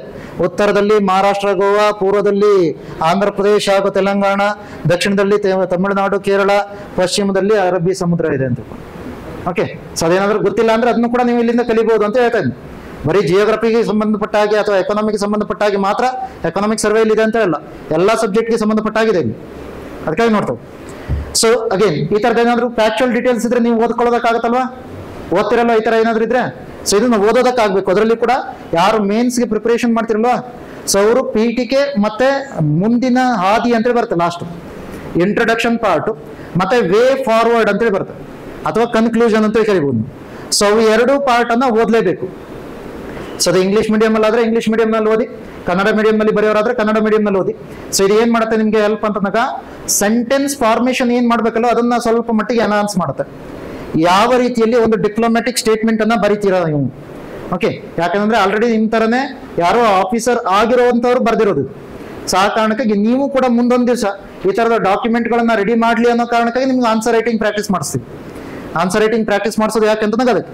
ಇಲ್ಲಾಂದ್ರೆ ಬಹಳ ಜನ ಏನ್ ಥಿಂಕ್ ಮಾಡ್ತೀರಾ, ಸೊ ನಾವು ಆರಾಮಾಗಿ ಬರಿತೀವಿ, ಸೊ ಜಾಬ್ ಕೊಟ್ಬಿಡ್ರಿ ಡೈರೆಕ್ಟ್ ಆಗಿ ಹೋಗ್ತೀವಿ, ಎಲ್ಲೋ ಕೂತ್ಕೊಂಡು ಎಲ್ಲ ಬರಿತೀವಿ ಅಂತ. ಆದ್ರೆ ನೀವು ಬರ್ದಿರುವಂತ ಒಂದು ನೋಟಿಸ್ ಏನಾಗ್ಬೋದು, ಅದು ಲಕ್ಷಾಂತರ ಜನಕ್ಕೆ ತಪ್ಪು ದಾರಿಗೆ ಎಳಿಬಹುದು. ಯಾವಾಗ ನೀವು ಗ್ರಾಮ್ಯಾಟಿಕಲಿ ಕರೆಕ್ಟ್ ಸೆಂಟೆನ್ಸ್ ಬರ್ದಿಲ್ಲ ಅಂತಂದ್ರೆ, ಅಥವಾ ಪೂರ್ತಿಯಾದಂತ ಮಾಹಿತಿ ಕೊಟ್ಟಿಲ್ಲ ಅಂತಂದ್ರೆ. ಸೊ ಆ ಕಾರಣಕ್ಕಾಗಿ ಹೇಳ್ತಿದ್ವಿ. ಓಕೆ, ಆ ಕಾರಣಕ್ಕಾಗಿ ಇದನ್ನೆಲ್ಲ ಓದ್ಬೇಕು ಅಂತ. ಫೈನ್. ಸೊ ನೆಕ್ಸ್ಟ್ ಬರೋಣ. ಸೊ ಇಲ್ಲಿ ಮತ್ತೊಂದು ಇದನ್ನ ನೋಡ್ತಾ ಇದ್ರಿ. ಇದನ್ನ ಏನನ್ನ ಹೇಳ್ತಿದ್ವಿ ಅಂತ ಕೇಳಿದಾಗ GSDP ಅನ್ನ ಡಿಫೈನ್ ಮಾಡ್ತಾ ಇದ್ರು. GSDP ಅಥವಾ GDP ಅಂತ ನಾವು ನಾರ್ಮಲ್ ಆಗಿ ನೋಡ್ತೀವಿ, ಒಂದು ಭೌಗೋಳಿಕ ಪ್ರದೇಶದಲ್ಲಿ ಉತ್ಪಾದನೆ ಆಗಿರೋದು ಅಂತ ಹೇಳಿ ನೋಡ್ತೀವಿ. ಇದು ರಾಜ್ಯದ ಭೌಗೋಳಿಕ ಪ್ರದೇಶದಲ್ಲಿ ಆಗಿದ್ರೆ ಅದನ್ನೇನ್ ಕರಿತೀರಾ, GSDP ಅಂತ ಕರಿತೀರಾ. ಅಥವಾ GSDP ಅನ್ನ ಹೇಳಿದಾಗಲೂ ಕೂಡ ಈ ತರದ ಒಂದು ಕಾನ್ಸೆಪ್ಟ್ ಬರುತ್ತೆ ನೋಡಿ. ಸೊ ಅದನ್ನ ಮೊದಲನೇದಾಗಿ ಫೈನಲ್ ಗೂಡ್ಸ್ ಅಂಡ್ ಸರ್ವಿಸಸ್ ಅನ್ನುವಂಥ ಕಾನ್ಸೆಪ್ಟ್ ಇರಬೇಕು ಅಲ್ಲಿ ಕೀ ಟರ್ಮ್ಸ್ ಅಲ್ಲಿ. ಅದು ಏನಿರ್ಬೇಕು, ಅಂತಿಮ ಸರಕು ಮತ್ತು ಸೇವೆಗಳು ಅಂತ ಇರಬೇಕು, ಎಲ್ಲ ಹಣದ ಮೌಲ್ಯ ಅಂತ ಇರಬೇಕು. ಸೊ ಯಾವ ಪ್ರದೇಶದಲ್ಲಿ ಉತ್ಪಾದನೆ ಆಗಿದೆ ಅಂತ ಇರಬೇಕು GDP ಆದಾಗ ಅಥವಾ GSDP ಆದಾಗ. ಅದರ ಜೊತೆಯಲ್ಲಿ ಒಂದು ನಿರ್ದಿಷ್ಟ ಕಾಲಾವಧಿ ಅಂತೇಳಿ ಇರಬೇಕು. ಓಕೆ, ಪರ್ಟಿಕ್ಯುಲರ್ ಟೈಮ್ ಪೀರಿಯಡ್ ಅಂತ ಇರಬೇಕು. ಇದು 4 ಇದ್ದಾಗ ಮಾತ್ರ ಆ ಟರ್ಮ್ ಅಥವಾ ಆ ಒಂದು ಡೆಫಿನೇಷನ್ ಕಂಪ್ಲೀಟ್ ಆಗುತ್ತೆ.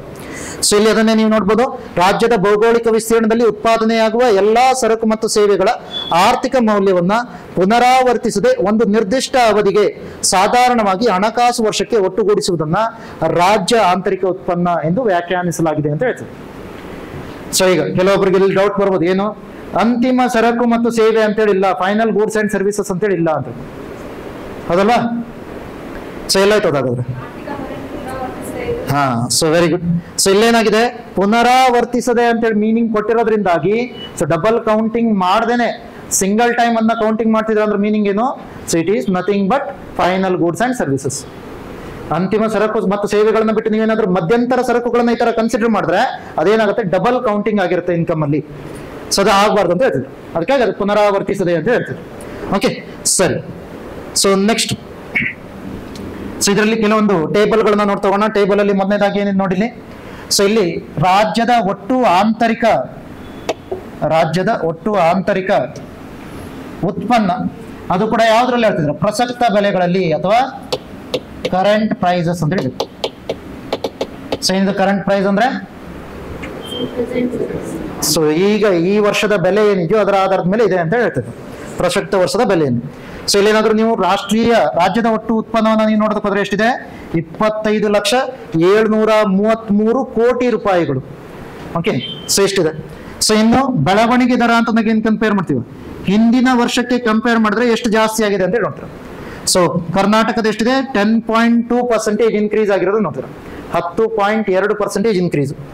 ಸೊ ವೆರಾಸ್ ಸೊ ನಾವೇನಾದ್ರೂ ಇದನ್ನೇ ರಾಷ್ಟ್ರೀಯ ಆದಾಯವನ್ನು ನೋಡಿದ್ರೆ, ಭಾರತದನ್ನು ನೋಡೋದಕ್ಕೆ ಹೋದ್ರೆ ಸೊ ಇದೆಷ್ಟಿದೆ, so 2,96,57,746 crore rupees. So GDP growth rate ಅನ್ನು ನೋಡಿ ಎಷ್ಟಿದೆ, 8.9% ಇದೆ.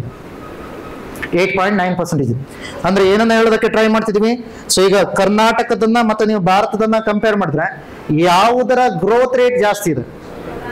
ಸೊ ಈಗ ಸದ್ಯದಲ್ಲಿ ಕರ್ನಾಟಕ ಜಾಸ್ತಿ ಇದೆ. ಹಿಂದಿನ ವರ್ಷ ನೋಡೋದಕ್ಕೆ ಹೋದ್ರೆ ನಿಮ್ಗೆ ಏನಿತ್ತು, ಸೊ ಭಾರತದ್ದು ಜಾಸ್ತಿ ಇತ್ತು.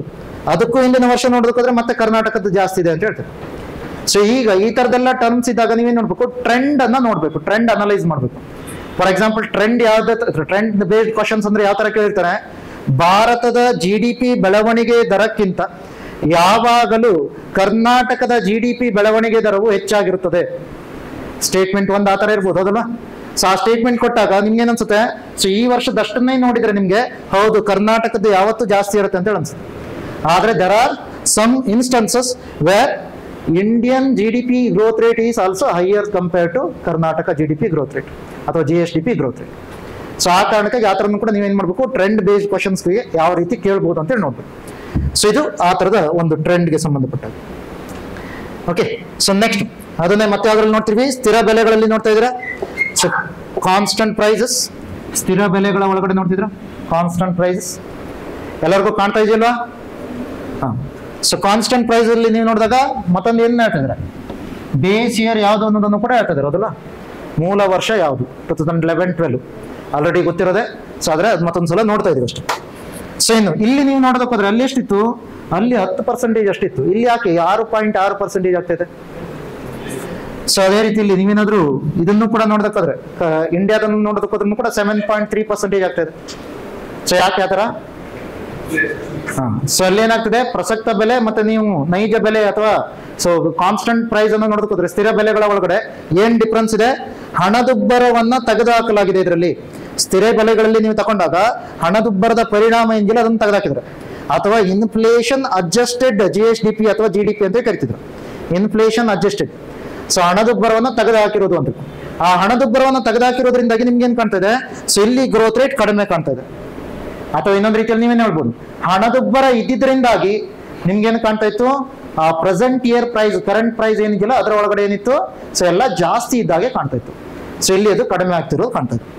ಓಕೆ, ಸೊ ಇಲ್ಲಿ ಏನಾದ್ರೂ ನೀವು ಅಬ್ಸರ್ವ್ ಮಾಡೋದಕ್ಕೆ ಹೋದ್ರೆ, ಸೊ ಇಲ್ಲಿ ಏನಾದ್ರೂ ನೀವು ಅಬ್ಸರ್ವ್ ಮಾಡ್ತೀರಾ ಅಂದ್ರೆ ಲಾಸ್ಟ್ 3 ವರ್ಷದಿಂದ ಏನಾಗಿದೆ, ಸೊ ಕರ್ನಾಟಕದ್ದು, ಸೊ ಅಗೇನ್ ಈ ವರ್ಷ ಒಂದನ್ನ ಬಿಟ್ಟು ಲಾಸ್ಟ್ 2 ವರ್ಷದ್ದು ನೀವೇನು ನೋಡಕ್ ಹೋದ್ರೆ ಕರ್ನಾಟಕ ಜಾಸ್ತಿ ಇದೆ ಭಾರತಕ್ಕಿಂತ. ಆದ್ರೆ ಈ ವರ್ಷದಲ್ಲಿ ನೀವು ನೋಡಕ್ ಹೋದ್ರೆ ಏನಾಗಿದೆ, 23-24 ಒಳಗಡೆ ಸೊ ಇದು ಕಡಿಮೆ ಆಗಿರೋದು ನೋಡಿ. ಭಾರತದ GDP ಬೆಳವಣಿಗೆ ದರ ಇದು ಕರೆಂಟ್ ಕಾನ್ಸ್ಟೆಂಟ್ ಪ್ರೈಸ್ ನ ಒಳಗಡೆ ಏನಿದೆ ಭಾರತದ ಜಾಸ್ತಿ ಇದೆ, ಸೊ ಆದ್ರೆ ಕರ್ನಾಟಕ ಕಡಿಮೆ ಇರೋದು ನೋಡ್ತೀವಿ. ಸೊ ಅಗೇನ್ ಸೊ ನೆಕ್ಸ್ಟ್ ಬರೋಣ ಹಾಗಾದ್ರೆ.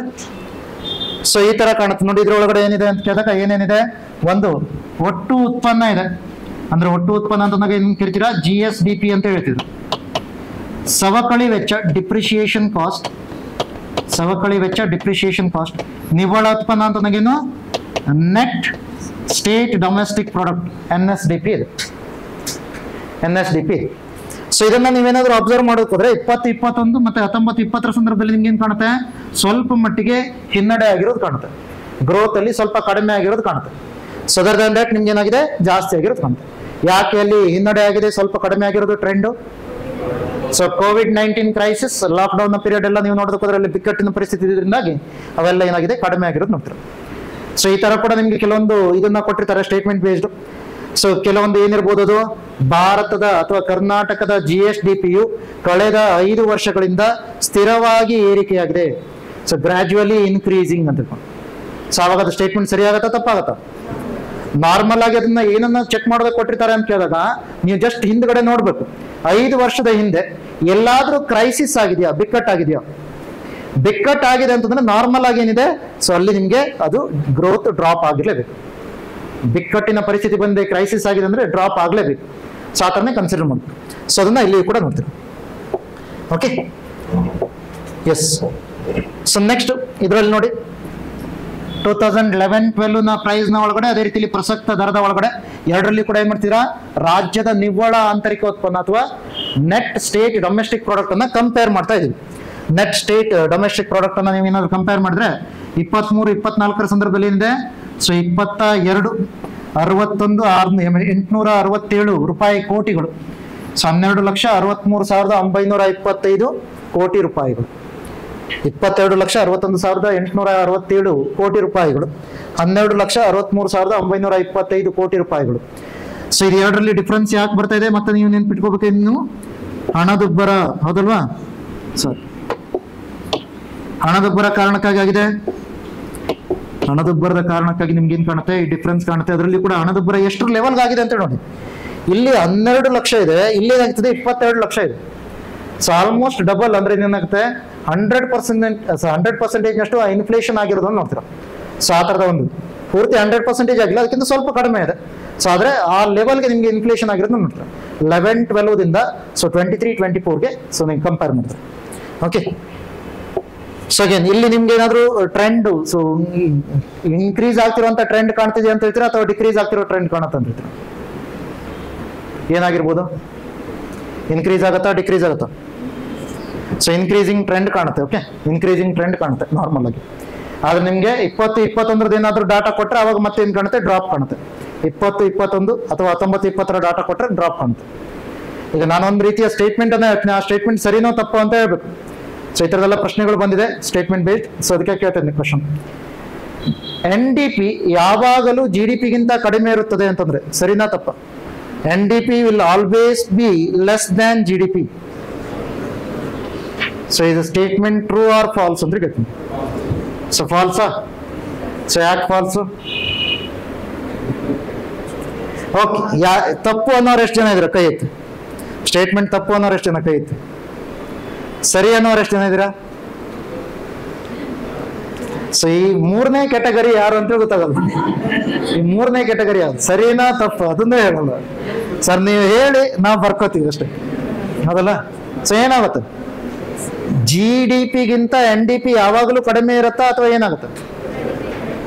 GDP-ಗಿಂತ ಯಾವತ್ತೂ ಕಡಿಮೆ ಇರುತ್ತಾ? ಸೊ ಯಾವತ್ತೂ ಕಡಿಮೆ ಇರುತ್ತೆ, ನೆನಪಿರ್ಲಿ. GDP ಮತ್ತೆ NDP ಕಂಪೇರ್ ಮಾಡಿದಾಗ NDP ಯಾವತ್ತು GDP-ಗಿಂತ ಕಡಿಮೆ. ಯಾಕೆ? ಡಿಪ್ರಿಸಿಯೇಷನ್ ಕಾಸ್ಟ್ ಯಾವತ್ತು ನಿಮ್ಗೆ ಇದ್ದೇ ಇರುತ್ತೆ. ಡಿಪ್ರಿಸಿಯೇಷನ್ ಕಾಸ್ಟ್ 0 ಆಗೋದಕ್ಕೆ ಸಾಧ್ಯ ಇಲ್ಲ. ಯಾವ್ದಾದ್ರು ವಸ್ತುವನ್ನು ನೀವು ಬಳಸಿದ್ರಿಂದ ಅದರ ಮೌಲ್ಯ ಜಾಸ್ತಿ ಆಗೋದಕ್ಕೆ ಸಾಧ್ಯ ಇಲ್ಲ. Okay, unless and until you are a celebrity.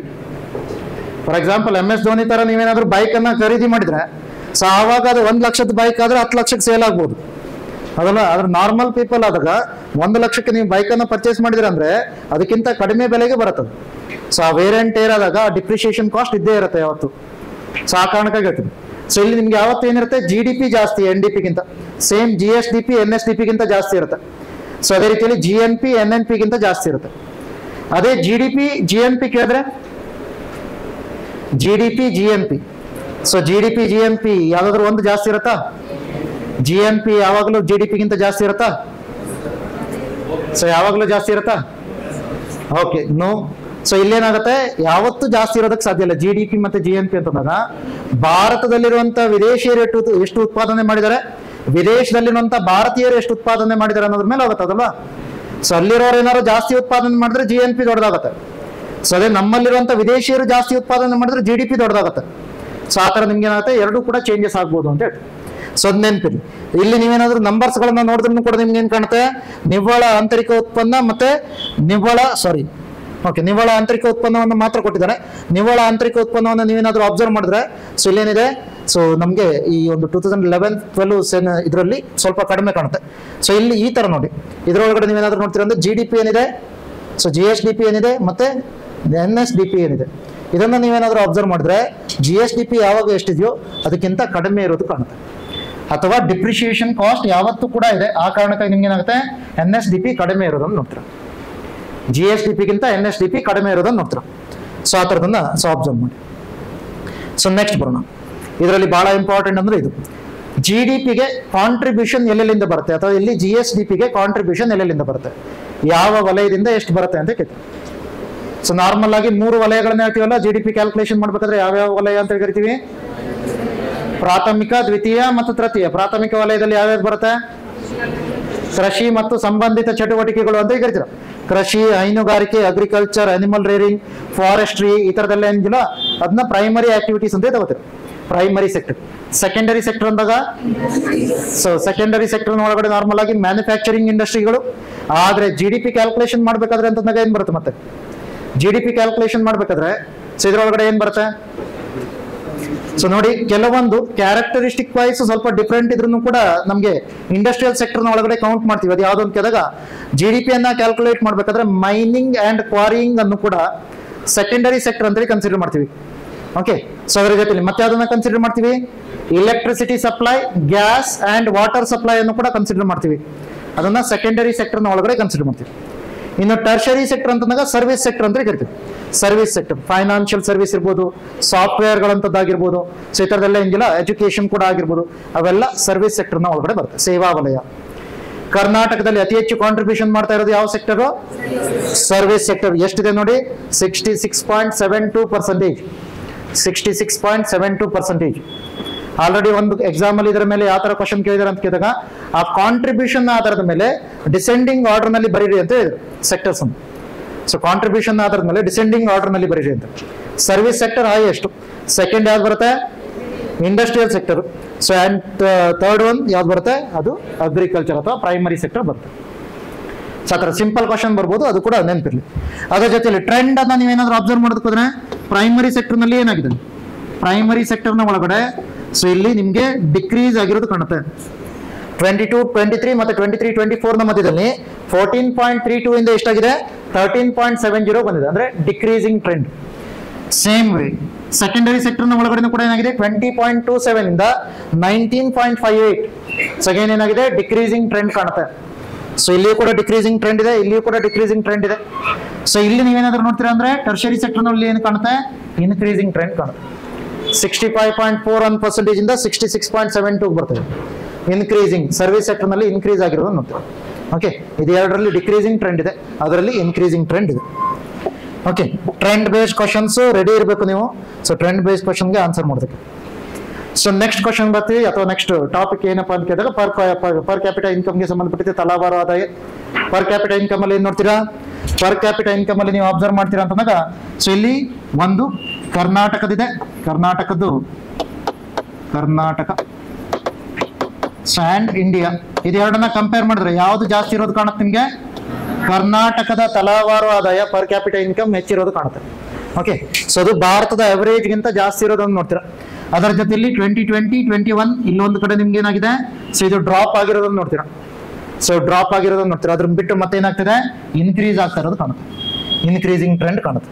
Okay, so ಅದರ ಜೊತೆಯಲ್ಲಿ ಭಾರತ ಮತ್ತೆ ಕರ್ನಾಟಕದನ್ನು ನೀವೇನಾದ್ರು ಸೊ ಕಂಪೇರ್ ಮಾಡ್ತೀರಾ ಅಂತಂದ್ರೆ ಇದು 2 ವರ್ಷದ್ದು. ಸೊ ಆಲ್ಮೋಸ್ಟ್ ಏನಿದೆ, ಕರ್ನಾಟಕ ಭಾರತದ ಡಬಲ್ ಇದಾಗಿದೆ ಪರ್ ಕ್ಯಾಪಿಟಲ್ ಇನ್ಕಮ್ ಅಲ್ಲಿ, ಆಲ್ಮೋಸ್ಟ್ ಡಬಲ್. ಎಕ್ಸಾಕ್ಟ್ ಅಲ್ಲ, ಅದಕ್ಕಿಂತ ಸ್ವಲ್ಪ ಕಡಿಮೆ ಇದೆ, ಆದ್ರೆ ಆಲ್ಮೋಸ್ಟ್ ಡಬಲ್ ಇದೆ. ಸೊ ಇಲ್ಲಿ ನೋಡಿ 1,72,276 ಇದ್ರೆ ಇಲ್ಲಿ 3,04,474. ಸೊ ಇದು 1,85,000 ಇದ್ರೆ ಇಲ್ಲಿ ಎಷ್ಟಿದೆ, 3,32,000. ಸೊ ನಂಬರ್ಸ್ಗಳು ಕೂಡ ಇಂಪಾರ್ಟೆಂಟ್ ಆಗುತ್ತೆ. ಓಕೆ, ನಂಬರ್ಸ್ಗಳು ಕೂಡ ಇಂಪಾರ್ಟೆಂಟ್ ಆಗುತ್ತೆ. ಫೈನ್. ಸೊ ಈಗ ಇದ್ರ ಮೇಲೆ ಕೂಡ ಕೆಲವೊಂದು ಕ್ವಶನ್ ಬಂದಿದೆ. ಸೊ ನಾವು ಕ್ವಶನ್ ತೋರಿಸಿಲ್ಲ ಅಂದ್ರೆ ನೀವು ನಂತರ ಏನ್ ಮಾಡಲ್ಲ, ನಂಬಲ್ಲ. ಅದಕ್ಕೆ ಕ್ವಶನ್ ತೋರಿಸಿ. ಸೊ ಯಾವ ತರ ಕ್ವಶನ್ ಕೇಳಿದ್ರೆ, ಸೊ ಇದಕ್ಕೆ ಆನ್ಸರ್ ಏನಾಗ್ಬೋದು? Trend based questions. ಸ್ಕಿಪ್ ಮಾಡ್ಬಿಡ್ತೀರಾ? ಸೊ ಕಾಣೋದೇ ಇಲ್ವಾ? ಝೂಮ್ ಮಾಡಿದ್ರೆ ನಿಮ್ಗೆ ಆಪ್ಷನ್ ಕಾಣಲ್ಲ, ಮತ್ತೆ ಆಪ್ಷನ್ ಬೇಡವಾ? ಸೊ ಯಾವುದು ಕರೆಕ್ಟ್ ಅಂತ ಕೇಳಿದಾರೆ. ಓಕೆ, ಯಾವುದು ಕರೆಕ್ಟ್ ಅಂತ ಕೇಳಿದ್ರು.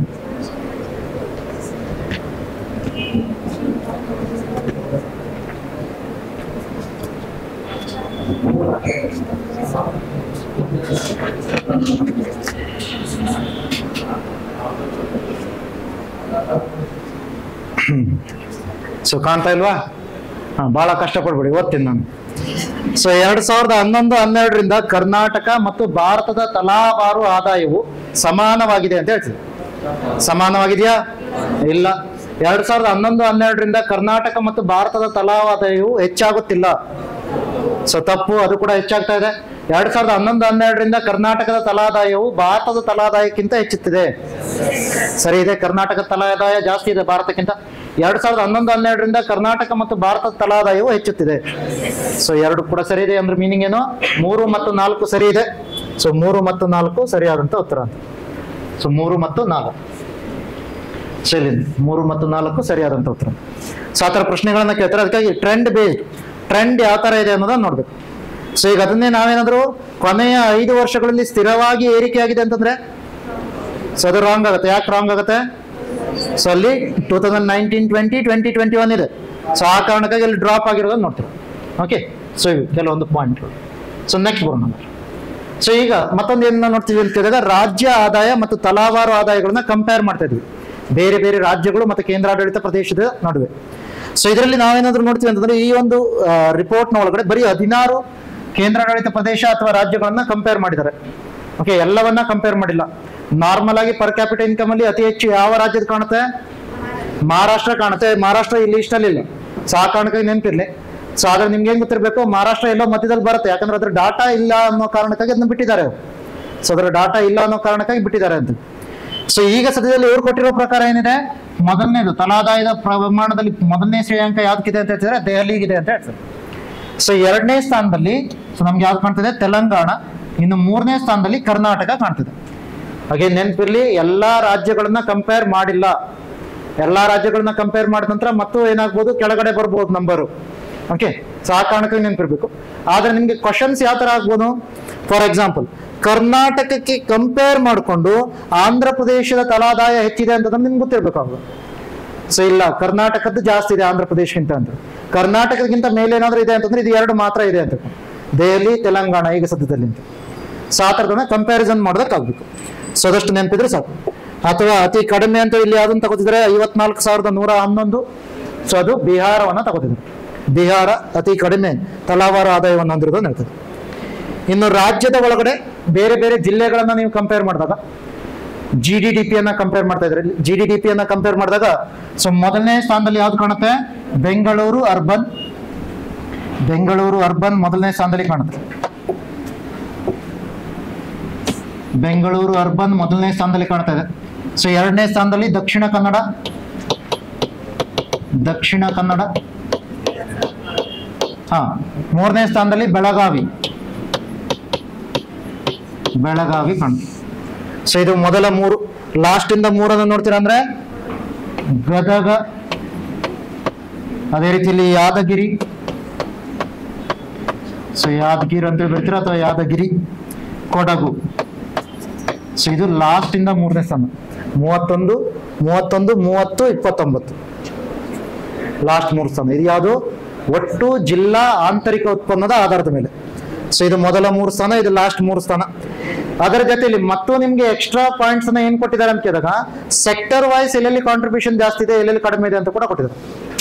ಸೇವಾ ವಲಯದ ಪ್ರಕಾರ ನೀವು ನೋಡೋದಕ್ಕೋದ್ರೆ ಅತಿ ಹೆಚ್ಚು ಉತ್ಪಾದನೆ ಆಗ್ತಿರೋದಲ್ಲಿ ಅಗೇನ್ ಬೆಂಗಳೂರು ನಗರ. ಸೊ ಅದೇ ರೀತಿಯಲ್ಲಿ ಮತ್ತೊಂದು ಎಲ್ಲಿ ಇಂಡಸ್ಟ್ರಿಯ ಒಳಗಡೆ ಕೂಡ ಬೆಂಗಳೂರು ನಗರ ಅತಿ ಹೆಚ್ಚು ಕಾಂಟ್ರಿಬ್ಯೂಷನ್ ಮಾಡ್ತಿರೋದು ನೋಡ್ತೀರ. ಸೊ ಅಲ್ಲಿ ಏನ್ ನೋಡ್ತಿದ್ರ, GDP ಒಳಗಡೆ ಕಾಂಟ್ರಿಬ್ಯೂಷನ್ ಎಷ್ಟು, ಅಥವಾ ಅದನ್ನೇನ್ ಕರಿತೀವಿ ಸೆಕ್ಟರಲ್ ಕಂಪೋಸಿಷನ್ ಅಂತ ಕರಿತೀವಿ. ಓಕೆ, ಸೆಕ್ಟರಲ್ ಕಂಪೋಸಿಷನ್ ಪ್ರತಿ ವಲಯದಿಂದ ಎಷ್ಟು ಬರ್ತಾ ಇದೆ ಅಂತ. ಸೊ ಅದು ಎರಡರಲ್ಲಿ ನೀವೇನ್ ನೋಡ್ತೀರಾ, ಬೆಂಗಳೂರು ಅರ್ಬನ್ ಅನ್ನ ಮೊದಲನೇ ಸ್ಥಾನದಲ್ಲಿ ನೋಡ್ತೀರಾ. ಸೊ ಇನ್ನು ಕೃಷಿಯಲ್ಲಿ ನೀವು ನೋಡೋದಕ್ಕೆ ಹೋದ್ರೆ ಅದು ಯಾವ ಕಾಣುತ್ತೆ, ಬೆಳಗಾವಿ ಮೊದಲನೇ ಸ್ಥಾನದಲ್ಲಿ ಕಾಣುತ್ತೆ. ಬೆಳಗಾವಿ ಮೊದಲನೇ ಸ್ಥಾನದಲ್ಲಿ ಕಾಣುತ್ತೆ ಕೃಷಿಯಲ್ಲಿ, ಬೆಳಗಾವಿ. ಸೊ ಉಳಿದ ಎರಡರಲ್ಲಿ ನಿಮ್ಗೆ ಏನ್ ಕಾಣುತ್ತೆ, ಬೆಂಗಳೂರು ನಗರ. ಓವರ್ ಆಲ್ ಆಗಿ ನೋಡೋದಕ್ಕೆ ಹೋದ್ರೂ ಕೂಡ ಬೆಂಗಳೂರು ನಗರ. ಸೊ ಅವು 3 ನೆನಪಿರ್ಬೇಕು. Okay, fine. ಸೊ ನೆಕ್ಸ್ಟ್ ಬರೋಣ ಹಾಗಾದ್ರೆ. ಸೊ ತಲಾವಾರು ಆದಾಯಕ್ಕೆ ಸಂಬಂಧಪಟ್ಟ ಆಗತ್ತಿದ್ವಿ ಇಲ್ಲಿ ತನಕ ಏನ್ ನೋಡ್ತೀವಿ, ಜಿಲ್ಲಾ ಆಂತರಿಕ ಉತ್ಪನ್ನದ ಆಧಾರದ ಮೇಲೆ ನೋಡಿದ್ವಿ, GDP ಆಧಾರದ ಮೇಲೆ ನೋಡಿದ್ವಿ. ಈಗ ಏನ್ ನೋಡ್ತೀವಿ, ತಲಾವಾರು ಆದಾಯ, per capita income. Per capita income ಅತಿ ಹೆಚ್ಚು ಯಾರ್ದು, ಅಗೇನ್ ಬೆಂಗಳೂರು ನಗರ. ಬೆಂಗಳೂರು ನಗರ, ಬೆಂಗಳೂರು ಅರ್ಬನ್. ಸೆಕೆಂಡ್ ಪ್ಲೇಸ್ ಅಲ್ಲಿ ಯಾವ್ದು ಕಾಣುತ್ತೆ, ಮತ್ತೆ ದಕ್ಷಿಣ ಕನ್ನಡ ಕಾಣುತ್ತೆ, Dakshina Kannada. And third place ಅಲ್ಲಿ ಯಾರು ಕಾಣ್ತಾರೆ ಅಂತ ಕೇಳಿದಾಗ ಉಡುಪಿ, ಉಡುಪಿ. ಅದರ ನಂತರದಲ್ಲಿ ಚಿಕ್ಕಮಗಳೂರು ಇದೆ 4ನೇ ಸ್ಥಾನದಲ್ಲಿ. 5ನೇ ಸ್ಥಾನದಲ್ಲಿ ಕರ್ನಾಟಕ ಅಂತ ಕೊಟ್ಟಿದ್ದಾರೆ. ಮೀನಿಂಗ್ ಏನು, ಎವರೇಜ್ ಅನ್ನ ಕೊಟ್ಟಿದ್ದಾರೆ, ಕರ್ನಾಟಕದ ಓವರ್ ಆಲ್ ಎವರೇಜ್. ಸತ ನೀವು ಕರ್ನಾಟಕದ ಒಳಗಡೆ ಕರ್ನಾಟಕನ 5ನೇ ಪ್ಲೇಸ್ ಅಲ್ಲಿ ಇದೆ ಅಂತ ಹೇಳಿ ಬರಿಬೇಡಿ. ಮತ್ತೆ ಕರ್ನಾಟಕದ ಒಳಗಡೆ ಕರ್ನಾಟಕ 5ನೇ ಪ್ಲೇಸ್ ಅಲ್ಲಿ ಇಲ್ಲ, ಕರ್ನಾಟಕದ ಎವರೇಜ್ ಅನ್ನ ಬರೆದಿದ್ದಾರೆ. ಈ ಎವರೇಜ್ ಗಿಂತ ಈ 4 ಜಿಲ್ಲೆಗಳು ಹೆಚ್ಚಿನ ತಲಾದಾಯವನ್ನು ಹೊಂದಿದೆ ಅನ್ನೋದು ನೆನಪಿರ್ಬೇಕು. ಕರ್ನಾಟಕದ ಎವರೇಜ್ ಗಿಂತ ಈ 4 ಜಿಲ್ಲೆಗಳು ಯಾವ್ಯಾವುದು, ಚಿಕ್ಕಮಗಳೂರು, ಉಡುಪಿ, ದಕ್ಷಿಣ ಕನ್ನಡ ಮತ್ತು ಬೆಂಗಳೂರು ನಗರ, ಈ 4 ಜಿಲ್ಲೆಗಳು ಏನಿದೆಯಲ್ಲ ಅವು ತಲಾವಾರು ಆದಾಯವನ್ನ ಜಾಸ್ತಿ ಹೊಂದಿದೆ. ಇನ್ನು ಅತಿ ಕಡಿಮೆ ಅಂತಂದ್ರೆ ಇಲ್ಲಿ ಕಲಬುರ್ಗಿ. ಕಲಬುರ್ಗಿ ಅತಿ ಕಡಿಮೆ, ಕಲಬುರ್ಗಿ ಅಂತ ಬರಿಬಹುದು ಅಥವಾ ಬುರ್ಗಿ ಅಂತ ಕೂಡ ಬರಿಬಹುದು, ಅದಲ್ಲ ಕಲಬುರಗಿ. ಬೆಳಗಾವಿ, ಬೆಳಗಾವಿ ಮತ್ತೊಂದು ಬೀದರ್. ಸೊ ಕಲಬುರ್ಗಿ ಎಷ್ಟಿದೆ ಅಂತ ಕೇಳಿದಾಗ 1,39,351 ರೂಪಾಯಿ. ಸೊ 1,49,710. ಬೀದರ್ 1,52,141 ತಲಾವಾರು ಆದಾಯ. ಬೆಂಗಳೂರು ನೋಡ್ತೀರಾ ಅಂತಂದ್ರೆ ಬೆಂಗಳೂರು ಎಷ್ಟಿದೆ, 7,60,362. ಸೊ ದಕ್ಷಿಣ ಕನ್ನಡ 4.9 ಲಕ್ಷ, ಅಂದ್ರೆ ಹತ್ರ 5 ಲಕ್ಷಕ್ಕೆ ಹತ್ರ ಇದೆ. 5 ಲಕ್ಷಕ್ಕೆ ಒಂದು 8,000 ಕಡಿಮೆ ಇದೆ ಅಷ್ಟೇ. ಇನ್ನು 4,14,000 ಉಡುಪಿ. ಓಕೆ, ಅಗೇನ್ ಮತ್ತೆ ನೀವೇನ್ ನೋಡ್ಬೋದು, ಇಲ್ಲಿಯೂ ಕೂಡ ಪ್ರಾದೇಶಿಕ ಅಸಮತೋಲನವನ್ನ ಹೇಳ್ಬೋದು. ಸೊ ಪ್ರಾದೇಶಿಕ ಅಸಮತೋಲನ ಹೇಗೆ ನಮ್ಗೆ ನಾರ್ತ್ ಸೌತ್ ಡಿವೈಡ್ ಇದೆ, ಅದರಲ್ಲಿ ಸ್ವಲ್ಪ ಮಟ್ಟಿಗೆ ಇಂಬ್ಯಾಲೆನ್ಸಸ್ ಇದೆ ಅಂತ ಹೇಳ್ಕೊಂಡು ಮತ್ತೆ ನಂಜುಂಡಪ್ಪ ವರದಿ ಎಲ್ಲ ನೋಡ್ತೀರಾ ಇದ್ರೊಳಗಡೆ. ಸೊ ಅದನ್ನ ಆಲ್ರೆಡಿ ಒಂದ್ಸಲ ಓದಿದಿರ ಅನ್ನೋ ಕಾರಣಕ್ಕಾಗಿ ಆತರ ಹೇಳ್ತಾ ಇದ್ದೆ.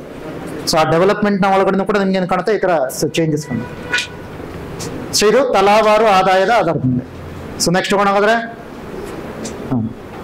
ಬರ್ಕೋತಿದ್ದೀರಾ, ಎಲ್ಲ ಬರಿಬೇಡಿ. ಮತ್ತೆ 31 ಬರೆಯೋದ್ರ ಬದಲಾಗಿ ನಾವು PDF ಕೊಟ್ಬಿಡ್ತೀವಿ ನಿಮ್ಗೆ. ಅಲ್ಲ, ಇದನ್ನೆಷ್ಟನ್ನು ಬರೀತೀವಿ. ಸೊ ಕೆಲವೊಬ್ರು ಹದ್ದಿನ ಕಣ್ಣನ್ನು ಹೊಂದಿರ್ತಾರೆ, ಅದು ಹದ್ದಿನ ಕಣ್ಣು ಅಲ್ಲಿಂದ ಕಾಣುತ್ತೆ ಅವ್ರಿಗೆ. ಸರ್ ನೀವು ಈ ಕಡೆ ಬರಿಬೇಕಿತ್ತು, ಆ ಕಡೆ ಬರೆದು ಬಿಟ್ರಿ ಅಂತಾರೆ. ಓಕೆ, ಸೊ ಸರಿ, ಇದು ತಲಾವಾರು ಆದಾಯಕ್ಕೆ ಸಂಬಂಧಪಟ್ಟಂತೆ. ಸೊ ನೆಕ್ಸ್ಟ್ ಬರೋಣ. ಸೊ ಇದು ಏನ ಇಲ್ಲಿ ಕಂಪ್ಯಾರಿಸನ್ ಮಾಡುವಂತ ಪ್ರಯತ್ನ ಮಾಡ್ತಿದ್ದಾರೆ ಅಂದ್ರೆ, ನಮ್ಮಲ್ಲಿ 4 ಕಂದಾಯ ವಿಭಾಗಗಳಿದಾವೆ, ಅದಲ್ಲ. ಸೊ 4 ಕಂದಾಯ ವಿಭಾಗಗಳ ಒಳಗಡೆ ತಲಾವಾರು ಆದಾಯವನ್ನ ಕಂಪೇರ್ ಮಾಡ್ತಾ ಇದ್ದಾರೆ. ಅಗೇನ್ ನಿಮ್ಗೆ ಬೆಂಗಳೂರು ನಗರವನ್ನ ಕನ್ಸಿಡರ್ ಮಾಡಿದ್ರಿ ಅಂತಂದ್ರೆ, ಬೆಂಗಳೂರು ವಿಭಾಗ ಹೆಂಗಿಲ್ಲ ಇದು ಬಹಳ ಜಾಸ್ತಿ ಆಗುತ್ತೆ, 4,58,000. ಸೊ ಇದೇನು ತಲಾವಾರು ಆದಾಯದ ಒಳಗಡೆ. ಮೈಸೂರು ವಿಭಾಗ 2ನೇ ಸ್ಥಾನದಲ್ಲಿ ಕಾಣುತ್ತೆ, 3 ಲಕ್ಷ ಹತ್ತಿರ. ಸೊ ಇನ್ನು ಬೆಳಗಾವಿ ಮತ್ತೆ ಕಲಬುರ್ಗಿ ವಿಭಾಗ ಇದನ್ನ ಏನ್ ಕೊಡ್ತಾರೆ ಅಂತ ಕೇಳಿದಾಗ ಬಹಳ ಸಲ ಏನ್ ಮಾಡ್ತಾರೆ ಇದನ್ನ. ಸೊ ಇದನ್ನ ಬೆಂಗಳೂರು ನಗರವನ್ನ ಬಿಟ್ಟು ಉಳಿದಂತ ಜಿಲ್ಲೆಗಳನ್ನ ತಗೋತಾರೆ ಬೆಂಗಳೂರು ವಿಭಾಗದಲ್ಲಿ. ಸೊ ಆವಾಗ ಅದ್ರದ್ದು ಅಷ್ಟು ಕಡಿಮೆ ಆಗುತ್ತೆ. ಸೊ ಬೆಂಗಳೂರು ನಗರವನ್ನ ಕನ್ಸಿಡರ್ ಮಾಡಿದ್ರೆ ಇಲ್ಲಿ ಬರುತ್ತೆ. ಬೆಂಗಳೂರು ನಗರ ಒಂದನ್ನ ಬಿಟ್ರೆ, ಆ ಜಿಲ್ಲೆ ಒಂದನ್ನ ಬಿಟ್ರೆ ಇಷ್ಟಕ್ಕೆ ಬರುತ್ತೆ. ಸೊ ಆ ಥರ ಇದೆ ಅಂತ. ಓಕೆ, ಸೊ ಅಥವಾ ನಿಮ್ಗೆ ಏನು ಗೊತ್ತಿರಬೇಕು, ಯಾವ ವಿಭಾಗ ಈ ಥರ ಸೊ ಚೆನ್ನಾಗಿ ಪರ್ಫಾರ್ಮೆನ್ಸ್ ಮಾಡ್ತಾ ಇರೋದು ಅಥವಾ ತಲಾದಾಯ ಹೆಚ್ಚನ್ನು ಹೊಂದಿರುವಂಥದ್ದು, ಯಾವುದು ಕಡಿಮೆ ಹೊಂದಿದೆ ಅಂತ ಗೊತ್ತಿರಬೇಕು. ಸೊ ಇವನ್ನ ಸೊ ನೆಕ್ಸ್ಟ್ ಸೊ ಇನ್ನು ನೆಕ್ಸ್ಟ್ ಯಾವ್ದಕ್ಕೆ ಬರ್ತೀವಿ, ಸಗಟು ಬೆಲೆ ಸೂಚ್ಯಂಕಗಳು ಅಂತ ಹೇಳಿ ನೋಡ್ತಿದ್ದೀರಾ, ಹೋಲ್ಸೇಲ್ ಪ್ರೈಸ್ ಇಂಡೆಕ್ಸ್. ಸೊ ಇದರೊಳಗಡೆ ಯಾವ ರೀತಿಯ ಬದಲಾವಣೆಗಳಾಗಿದೆ ಅಂತ ಹೇಳ್ತಿದ್ದೀರಾ. ಸೊ ಅಗೇನ್ ಇದೆಲ್ಲ ನಂಬರ್ಗಳನ್ನ ನಾನು ಎಕ್ಸ್ಪ್ಲೈನ್ ಮಾಡಲ್ಲ, ಯಾಕಂದ್ರೆ ಎಕ್ಸ್ಪ್ಲೈನ್ ಮಾಡೋ ಅವಶ್ಯಕತೆ ಇಲ್ಲ. ಸೊ ನಿಮ್ಗೆ ಈ ಒಂದು ಟೇಬಲ್ ಇರುತ್ತೆ, ಈ ಟೇಬಲ್ ಅನ್ನ ಒಂದ್ಸಲ ಓದ್ಬೇಕು ನೀವು. ಸೊ ನಂತರ ನೋಡಿದಾಗ ಒಂದ್ಸಲ ಈ ಟೇಬಲ್ ಅನ್ನ ಓದ್ಬೇಕು. ನಾರ್ಮಲ್ ಆಗಿ ನಮ್ಗೆ ಇಲ್ಲಿ ಇನ್ಫ್ಲೇಷನ್ ಕಂಡಿರ್ಬೋದಾ ಅಥವಾ ಕಂಡಿಲ್ವಾ ಅಂತ ಕೇಳಿದ್ರೆ ಏನ್ ಹೇಳ್ತೀರಾ, ಹಣದುಬ್ಬರ ಕಂಡಿರ್ಬೋದಾ ನಮ್ಗೆ ಲಾಸ್ಟ್ 2-3 ವರ್ಷ? ಹಣದುಬ್ಬರ ಕಂಡಿದೆ. ಸೊ ಅದು ಎಷ್ಟು ಪರ್ಸೆಂಟೇಜ್ ಅಂತಂದಾಗ ನೋಡಿ, ಇಲ್ಲಿ ನೀವು ಇಲ್ಲಿ ಏನ ಕಂಪೇರ್ ಮಾಡ್ತೀವಿ ಅಂತ ಕೇಳಿದಾಗ 15, 16 ಅಥವಾ 11, 12 ಬೇಸ್ ಲೆವೆಲ್ಗೆ ಕಂಪೇರ್ ಮಾಡ್ತೀರಾ. ಸೊ ಅರೌಂಡ್ 150 ಅಂದ್ರೆ 50% ಅಷ್ಟು ಹಣದುಬ್ಬರ ಇರೋದನ್ನು ನೋಡ್ತೀರಾ. ಸೊ 150. ಅದರ ಜೊತೆಲಿ ಈ ತರದ್ದು ಕೂಡ ಕೆಲವೊಂದು ಪಾಯಿಂಟ್ಸ್ಗಳು ಇಂಪಾರ್ಟೆಂಟ್ ಆಗುತ್ತೆ. ಸೊ ಈಗ ಇವುಗಳಿಗೆ ತೂಕ ಎಷ್ಟಿದೆ ಬೇರೆ ಬೇರೆ ವಸ್ತುಗಳಿಗೆ, ಅಥವಾ ನಾವು ನಾರ್ಮಲ್ ಆಗಿ ಹೇಳಿದಾಗ WPI ನ ಒಳಗಡೆ 3 ರೀತಿಯ ಕ್ಯಾಟಗರಿ ಆಗ್ತೀವಿ, ಗ್ರೂಪ್ ಯಾವ್ಯಾವಿದೆ. ಒಂದು ಮ್ಯಾನುಫ್ಯಾಕ್ಚರ್ಡ್ ಗೂಡ್ಸ್ ಅಂತ ಹೇಳ್ತೀರಾ, ಸೊ ಇನ್ನೊಂದು ಪ್ರೈಮರಿ ಆರ್ಟಿಕಲ್ಸ್ ಅಂತ ಕರಿತೀರಾ. ಸೊ ಅದೇ ರೀತಿಯಲ್ಲಿ ಮತ್ತೊಂದನ್ನ ಏನ್ ಕರಿತೀರಾ, ಫ್ಯೂಯಲ್ ಅಂಡ್ ಎನರ್ಜಿ ಅಂತ ತಗೋತೀರಾ, ಅದಲ್ವಾ 3. ಸೊ ಯಾವ್ಯಾವಿದೆ, ಒಂದು ಸಿದ್ಧ ವಸ್ತುಗಳು ಅಂತ ಕರಿಬಹುದು ನೀವು, ಅಥವಾ ಉತ್ಪಾದಿತ ಸರಕುಗಳು ಅಂತ ಕರಿಬಹುದು. 2 ಪ್ರೈಮರಿ ಆರ್ಟಿಕಲ್ಸ್ ಅಥವಾ ಪ್ರಾಥಮಿಕ ಉತ್ಪನ್ನಗಳು ಅಂತ ಕರಿಬಹುದು. ಅದೇ ರೀತಿಯಲ್ಲಿ 3ನೇದೇನು, ಇಂಧನ ಮತ್ತು ಶಕ್ತಿ ಅಂತ ಕರಿತೀವಿ. ಸೊ 3 ಇದೆ. ಅದರಲ್ಲಿ ಅತಿ ಹೆಚ್ಚು ವೇಟೇಜ್ ಅನ್ನ ಯಾವ ಸೆಕ್ಟರ್ಗೆ ಕೊಡಲಾಗಿದೆ, ಯಾವ ಗ್ರೂಪ್ ಕೊಡಲಾಗಿದೆ? ಸೊ ಅತಿ ಹೆಚ್ಚು ಕೊಟ್ಟಿರೋದು ಮ್ಯಾನುಫ್ಯಾಕ್ಚರ್ಡ್ ಗೂಡ್ಸ್ಗೆ. ಸೊ ಅರೌಂಡ್ ಎಷ್ಟಿದೆ, 65%ಗೆ ಹತ್ರ ಇದೆ ಅಂತ ಹೇಳಿ. ಓಕೆ, 65%, ಅಥವಾ ನೀವು ಎಕ್ಸಾಕ್ಟ್ ಆಗಿ ನೋಡ್ತೀರಾ ಅಂತಂದ್ರೆ ಎಷ್ಟಿದೆ, 64.23 64.23% ಇದೆ. 2ನೇ ಸ್ಥಾನದಲ್ಲಿ ಯಾವ್ದು ಬರುತ್ತೆ, ಪ್ರೈಮರಿ ಆರ್ಟಿಕಲ್ 22.62. ಸೊ ಇನ್ನು 3ನೇ ಸ್ಥಾನದಲ್ಲಿ ಲಾಸ್ಟ್, ಸೊ ಅದು ಯಾವುದು ನಮಗೆ ಫ್ಯೂಯಲ್ ಅಂಡ್ ಎನರ್ಜಿ 13.15%. ಪರ್ಸೆಂಟೇಜ್ ಆಧಾರದ ಮೇಲೆ ಕೂಡ ಕ್ವಶನ್ ಕೇಳಿದಾರೆ. ಸೊ ಅಗೇನ್, ಸೊ ಇದು ಬರೀ ನಾವು KPSC ಅಲ್ಲಿ ನೋಡ್ತಾ ಇರೋದಲ್ಲ, ಆದ್ರೆ UPSC ಅಲ್ಲಿ ಕೂಡ ಒಂದ್ಸಲ ಕೇಳಿದ್ದಾರೆ. ಅವ್ರು ಏನ್ ಮಾಡಿದ್ರೆ WPI ಮತ್ತೆ CPI ಅನ್ನ ಕಂಪ್ಯಾರಿಸನ್ ಮಾಡಿ ಕೇಳಿದ್ದಾರೆ. ಸೊ ಫುಡ್ಗೆ ವೇಟೇಜ್ WPI ನಲ್ಲಿ ಜಾಸ್ತಿನಾ, CPI ನಲ್ಲಿ ಜಾಸ್ತಿನಾ ಅಂತ? CPI ನಲ್ಲಿ ಜಾಸ್ತಿ ಇದೆ. ಅಲ್ಲಿ ಏನಿದೆ, 45% ಅಷ್ಟು ಫುಡ್ ಅಂಡ್ ಬಿವರೇಜಸ್ ಅಂತ ಹೇಳ್ತಾರೆ, ಆಹಾರ ಮತ್ತು ಪಾನೀಯಕ್ಕೆ ಅತಿ ಹೆಚ್ಚು. 2ನೇ ಸ್ಥಾನದಲ್ಲಿ ಏನಿರುತ್ತೆ CPI ಅಲ್ಲಿ, ಮಿಸಲೇನಿಯಸ್ ಪ್ರಾಡಕ್ಟ್ಸ್ ಅಂದ್ರೆ ಹೇಳ್ತಾರೆ, ಮಿಸಲೇನಿಯಸ್ ಇನ್ನಿತರ ಅಂತಂದಾಗ ಏನು, ಎಜುಕೇಶನ್, ಹೆಲ್ತ್ ಕೇರ್, ಈ ತರದೆಲ್ಲ ಏನಿಲ್ಲ ಅವುಗಳನ್ನ ನಾವೇನ್ ಖರ್ಚು ಮಾಡ್ತೀವಿ, ಅದು ಇನ್ನಿತರ ಒಳಗಡೆ ಬರುತ್ತೆ. ಅದರ ನಂತರದಲ್ಲಿ ಯಾವ್ದು ಬರುತ್ತೆ ನೆನಪಿದ್ಯಾ, ಟೋಟಲ್ 6 ಕ್ಯಾಟಗರಿ ಇದೆ ಅಲ್ಲಿ. ಸೊ ಅದರ ನಂತರದಲ್ಲಿ ಯಾವ್ದು ಬರುತ್ತೆ, ಹೌಸಿಂಗ್, ಹೌದಲ್ಲ. ಸೊ ಅಲ್ಲಿ ವಸತಿಗೆ ಸಂಬಂಧಪಟ್ಟ ಹಾಗೆ ಖರ್ಚು ಬರುತ್ತೆ. ಸೊ ಅದರಲ್ಲಿ ಫಸ್ಟ್ ಒಂದಾದ್ರೂ ನೆನಪಿರ್ಲಿ, ಆಹಾರ ಮತ್ತು ಪಾನೀಯ ಎಲ್ಲಿದೆ, ಸೊ ಅದು ನಮಗೆ CPI ನ ಒಳಗಡೆ, CPI ಕಂಬೈಂಡ್ ಅಲ್ಲಿ ಆಹಾರ ಮತ್ತು ಪಾನೀಯ ಅದಕ್ಕೆ ಹೆಚ್ಚಿನ ವೇಟೇಜ್ ಅನ್ನ ಕೊಟ್ಟಿದ್ದಾರೆ ಅಂತ. ಸೊ ಇವಿಷ್ಟನ್ನು ನೋಡ್ಕೊಳ್ಳಿ. ಸೊ ಇನ್ನು ಓವರ್ ಆಲ್ ಆಗಿ ನೀವು ನೋಡೋದಕ್ಕೋದ್ರಿಂದ, ಸೊ ಇಲ್ಲಿ ಕೆಲವೊಂದು ಸಂದರ್ಭದಲ್ಲಿ ನೀವು ಜಾಸ್ತಿ ಆಗಿರೋದನ್ನು ಕೂಡ ನೋಡ್ತೀರಾ, ಅದನ್ನು ಕೂಡ ಏನ್ ಮಾಡ್ತೀರಾ, ಬೇರೆ ಬೇರೆ ವರ್ಷಕ್ಕೆ ಬೇರೆ ಬೇರೆ ಇದನ್ನ ಹೇಳ್ತೀವಿ. ಎಲ್ಲ ಪದಾರ್ಥಗಳು ಅಂತ ಹೇಳ್ತಿದ್ರ, ಎಲ್ಲ ಪದಾರ್ಥಗಳು ಅಂದ್ರೆ ಆಲ್ ಗೂಡ್ಸ್ ಅಂತ ಹೇಳ್ತಿದ್ರು WPI ನಲ್ಲಿ ಇರೋದೆಲ್ಲದು. ಸೊ ಇದನ್ನ ನೀವೇನಾದ್ರೂ ಅಬ್ಸರ್ವ್ ಮಾಡ್ತೀರಾ ಅಂದ್ರೆ, ಕೆಲವೊಂದು ಸಂದರ್ಭದಲ್ಲಿ ನಿಮ್ಗೆ ಏನಾಗಿದೆ, ಜಾಸ್ತಿ ಆಗಿರೋದು ಕೂಡ ಕಂಡಿದೆ, ಸ್ವಲ್ಪ ಮಟ್ಟಿಗೆ ಕಡಿಮೆ ಆಗಿರೋದು ಕೂಡ ಕಂಡಿದೆ. ಅಂದ್ರೆ ಸ್ಥಿರವಾಗಿ ಏರಿಕೆ ಆಗಿದೆ ಅಂದ್ರೂ ಏರಿಕೆ ಆಗಿಲ್ಲ, ಸ್ಥಿರವಾಗಿ ಕಡಿಮೆ ಆಗಿದೆ ಅಂದ್ರೆ ಇಳಿಕೆ ಆಗಿದೆ ಅಂದ್ರೂ ಕೂಡ ಇಳಿಕೆ ಆಗಿಲ್ಲ. ಸೊ ಏನಿದೆ, ಫ್ಲಕ್ಚುಯೇಷನ್ಸ್ ಇದೆ ಅನ್ನೋದು ನೆನಪಿಲ್ಲ, ಫ್ಲಕ್ಚುಯೇಷನ್ಸ್ ಇದೆ. ಸೊ 2 ಕಡೆ ಏನಾಗಿದೆ, ಮೂವ್ಮೆಂಟ್ ಇದೆ ಅಂತ ಹೇಳ್ಕೊಂಡು. ಸೊ ಇದನ್ನು ಸೊ ನೆಕ್ಸ್ಟ್ ಬರೋಣ. ಅದೇ ರೀತಿಯಲ್ಲಿ ನಮ್ಗೇನಿದೆ, ಸೊ ಕೃಷಿ ಉತ್ಪನ್ನಗಳ ಸಗಟು ಬೆಲೆ ಸೂಚ್ಯಂಕ ಅಂತ ಹೇಳ್ತಿದ್ರ. ಆದ್ರೆ ಇಲ್ಲಿ ನೋಡಿ ಇಂಟ್ರೆಸ್ಟಿಂಗ್ ಫ್ಯಾಕ್ಟ್ ಏನ್ ನೋಡ್ತೀರಾ ಅಂತ ಕೇಳಿದಾಗ, ಆಧಾರ ವರ್ಷಗಳು. ಸೊ ಅಲ್ಲಿ ನಿಮ್ಗೆ ಏನಾಗುತ್ತೆ, 2011-12 ಕೃಷಿ ಉತ್ಪನ್ನಗಳಿಗೆ ಸಂಬಂಧಪಟ್ಟಂತ ಸಗಟು ಬೆಲೆ ಸೂಚ್ಯಂಕದ ಒಳಗಡೆ ಏನಾಗುತ್ತೆ, ಇನ್ನು ಎಷ್ಟು ಹಿಂದಿದೀವಿ ನೋಡಿ, 1981-82 ಇದೀವಿ ಮೂಲ ವರ್ಷ. ಸೊ ಯಾವ್ದನ್ನ ತಗೋತಿದ್ವಿ ಇಲ್ಲಿ, 81-82. ಸೊ ಇದು ಕೂಡ ಕೆಲವೊಂದು ಸಂದರ್ಭದಲ್ಲಿ ಇಂಪಾರ್ಟೆಂಟ್ ಆಗುತ್ತೆ, ಮೂಲ ವರ್ಷಗಳು. ಸೊ ಅವುಗಳನ್ನು ನೆನಪಿರಲಿ. ಸೊ ನೆಕ್ಸ್ಟ್ ಬರೋಣ. ಸೊ ಇದು ಸಗಟು ಬೆಲೆ ಸೂಚ್ಯಂಕದ ಕೃಷಿ ಉತ್ಪನ್ನಗಳ ಟ್ರೆಂಡ್. ಸೊ ಅಲ್ಲಿಯೂ ಕೂಡ ನಿಮ್ಗೆ ಏನ್ ಕಾಣ್ತದೆ, ಫ್ಲಕ್ಚುಯೇಷನ್ ಕಾಣ್ತದೆ. ಸೊ ನೆಕ್ಸ್ಟ್ ಗ್ರಾಹಕ ಬೆಲೆ ಸೂಚ್ಯಂಕ, ಔದ್ಯಮಿಕ ಕಾರ್ಮಿಕರ ಗ್ರಾಹಕ ಬೆಲೆ ಸೂಚ್ಯಂಕ ಅಂತ ಕರಿತೀರಾ, ಇಂಡಸ್ಟ್ರಿಯಲ್ ವರ್ಕರ್ಸ್. ಸೊ ಇದನ್ನ ಜಾಸ್ತಿಯಾಗಿ ಎಲ್ಲಿ ಬಳಕೆ ಮಾಡ್ತಾರೆ, ಯಾಕೆ ಇದ್ರ ಮೇಲೆ ಜಾಸ್ತಿ ಕ್ವಶನ್ ಬರುತ್ತೆ ಅಂತ ಹೇಳಿದ್ದೆ. ಯಾಕೆ ಇದ್ರ ಮೇಲೆ ಜಾಸ್ತಿ ಕ್ವಶನ್ ಬರುತ್ತೆ, industrial workers, CPI industrial workers ನ ಒಳಗಡೆ. ಯಾಕೆಂದ್ರೆ ಅಲೋವೆನ್ಸ್ ನ ಒಳಗಡೆ ಒಂದು ಟೈಪ್ ಆಫ್ ಅಲೋವೆನ್ಸ್ ಇದೆಯಲ್ಲ, ಯಾವ ಅಲೋವೆನ್ಸ್ ಇದೆ, DA ಅಂತ ಕರಿತೀರಾ, ಡಿಯರ್ನೆಸ್ ಅಲೋವೆನ್ಸ್ ಅಂತ ಕರಿತೀವಿ. ಏನದು ಡಿಯರ್ನೆಸ್ ಅಲೋವೆನ್ಸ್ ಅಂದ್ರೆ, ಡಿಯರ್ನೆಸ್ ಅಲೋವೆನ್ಸ್ ಅಂದ್ರೆ ಏನು, ಸೊ ತುಟ್ಟಿ ಭತ್ಯೆ ಅಂತ ಕರಿತಾರಲ್ಲ, ಡಿಯರ್ನೆಸ್ ಅಲವೆನ್ಸ್ ಅಂದ್ರೆ ಏನು, ಮಾರ್ಕೆಟ್ ಅಲ್ಲಿ ಏನು ಇನ್ಫ್ಲೇಷನ್ ಇದೆಯೋ ಅದರ ಬೇಸಿಸ್ ಮೇಲೆ ಒಂದಿಷ್ಟು ಅಲವೆನ್ಸ್ ಕೊಡ್ತಾರೆ ಅಂತ ಹೇಳ್ಕೊಂಡು, ಅದನ್ನ ಗವರ್ಮೆಂಟ್ ಎಂಪ್ಲಾಯಿಗಳಿಗೆ ಯಾವ್ದನ್ನ ಯೂಸ್ ಮಾಡ್ಕೊಂಡು ಕ್ಯಾಲ್ಕುಲೇಟ್ ಮಾಡ್ತಾರೆ, ಸೊ ಇಂಡಸ್ಟ್ರಿಯಲ್ ವರ್ಕರ್ಸ್ ಅನ್ನ ಯೂಸ್ ಮಾಡ್ಕೊಂಡು ಕ್ಯಾಲ್ಕುಲೇಟ್ ಮಾಡ್ತಾರೆ. ಓಕೆ, CPI ಇಂಡಸ್ಟ್ರಿಯಲ್ ವರ್ಕರ್ಸ್ ಅನ್ನ ಯೂಸ್ ಮಾಡ್ಕೊಂಡು ಕ್ಯಾಲ್ಕುಲೇಟ್ ಮಾಡ್ತಾರೆ. ಸೊ ಅದಕ್ಕಾಗಿ ಕೂಡ ಇಂಪಾರ್ಟೆಂಟ್. ಇನ್ನು CPI ಇಂಡಸ್ಟ್ರಿಯಲ್ ವರ್ಕರ್ಸ್ ಅಲ್ಲಿ ಭಾರತದ ಒಂದು ಇದನ್ನ ನೋಡೋದಕ್ಕೆ ಹೋದ್ರೆ ನೀವು, ಸೊ ಭಾರತ ಏನಿಲ್ಲ ಇದರ ಆಧಾರ ವರ್ಷವನ್ನು ನೋಡ್ತೀರಾ ಅಂತಂದ್ರೆ ಎಷ್ಟಿದೆ ಆಧಾರ ವರ್ಷ, 2016, ಮೂಲ ವರ್ಷ 2016. ಕರ್ನಾಟಕದಲ್ಲಿ ಯಾವ್ದಂತ ಗೊತ್ತಿದೆ, 2018. ಕರ್ನಾಟಕದ ಒಳಗಡೆ 2018. ಓಕೆ, ಸೊ ಆ ನಂಬರ್ಸ್ಗಳು ಇಂಪಾರ್ಟೆಂಟ್, ನೆನಪಿರ್ಲಿ. ನಂತರ ಕ್ವಶನ್ ಕೇಳಿದ ನಂತರ ಎಕ್ಸಾಮ್ ಅಲ್ಲಿ ಸೊ ಸರ್ ಹೇಳಿದ್ರು ಅಂತ ಹೇಳ್ಬಿಡಿ ಮತ್ತೆ. ಓಕೆ, ಸೊ 2016 ಇದು ಯಾವುದಕ್ಕೆ, industrial workers. So over all ಭಾರತಕ್ಕೆ, ಕರ್ನಾಟಕಕ್ಕೆ ನೀವೇನು ತಗೋತೀರಾ 2018. ಸೊ ಗ್ರಾಹಕ ಬೆಲೆ ಸೂಚ್ಯಂಕದಲ್ಲಿ ಕೂಡ ನಿಮ್ಗೆ ಹೆಂಗ್ ಕಾಣ್ತದೆ, ಫ್ಲಕ್ಚುಯೇಷನ್ ಕಾಣ್ತಿದೆ. ಅಂದ್ರೆ ಯಾವುದೇ ರೀತಿಯಾದಂತಹ ಸ್ಟೇಬಲ್ ಗ್ರೋತ್ ಅಥವಾ ಸ್ಟೇಬಲ್ ಆಗಿ ನಿಮ್ಗೆ ಡಿಕ್ಲೈನ್ ಕಾಣ್ತಾ ಇಲ್ಲ ಅಂತ ಹೇಳ್ತೀನಿ. ಸೊ ಇಳಿಕೆ ಅಥವಾ ಸ್ಥಿರವಾದಂತ ಇಳಿಕೆ ಅಥವಾ ಸ್ಥಿರವಾದಂತ ಏರಿಕೆ ಇಲ್ಲ.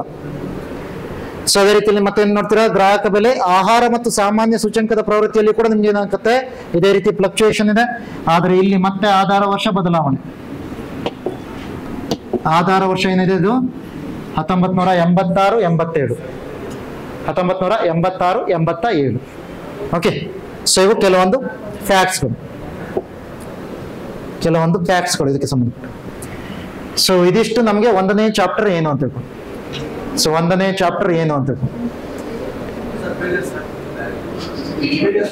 ಪ್ರಿವಿಯಸ್ ಸ್ಲೈಡ್ ಬೇಕಾ? ಹಾ,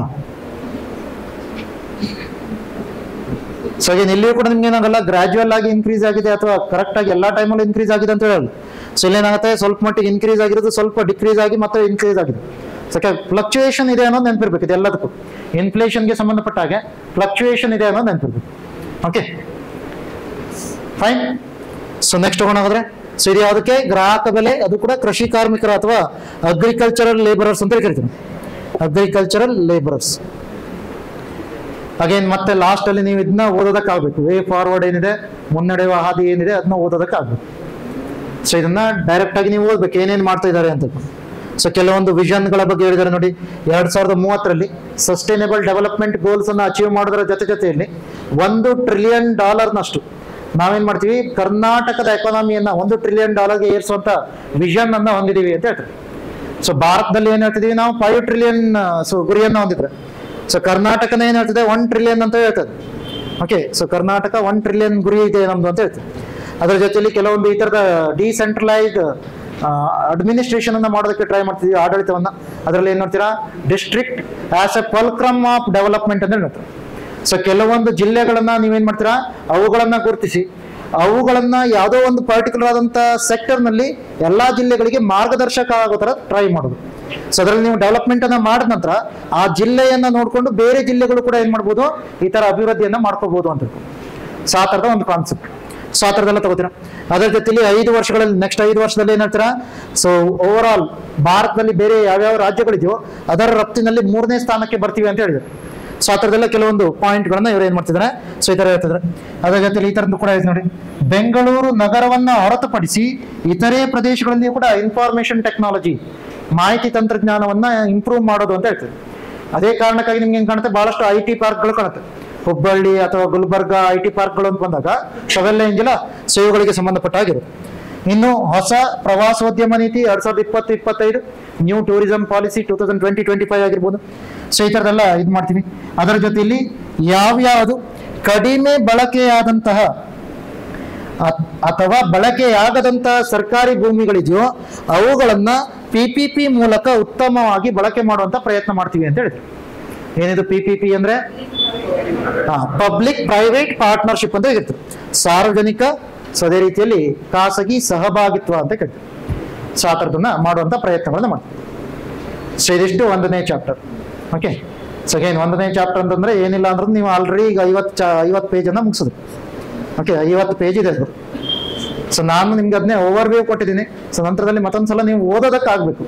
ಸೊ ಎಕನಾಮಿಕ್ ಸರ್ವೆ ಕಷ್ಟ ಅಲ್ಲ, ಓದ್ಬೋದು ನಾವು ಅಂತೇಳಿ ಗೊತ್ತಾಗ್ಬೇಕು ನಮ್ಗಷ್ಟೇ, ಅದಲ್ವಾ?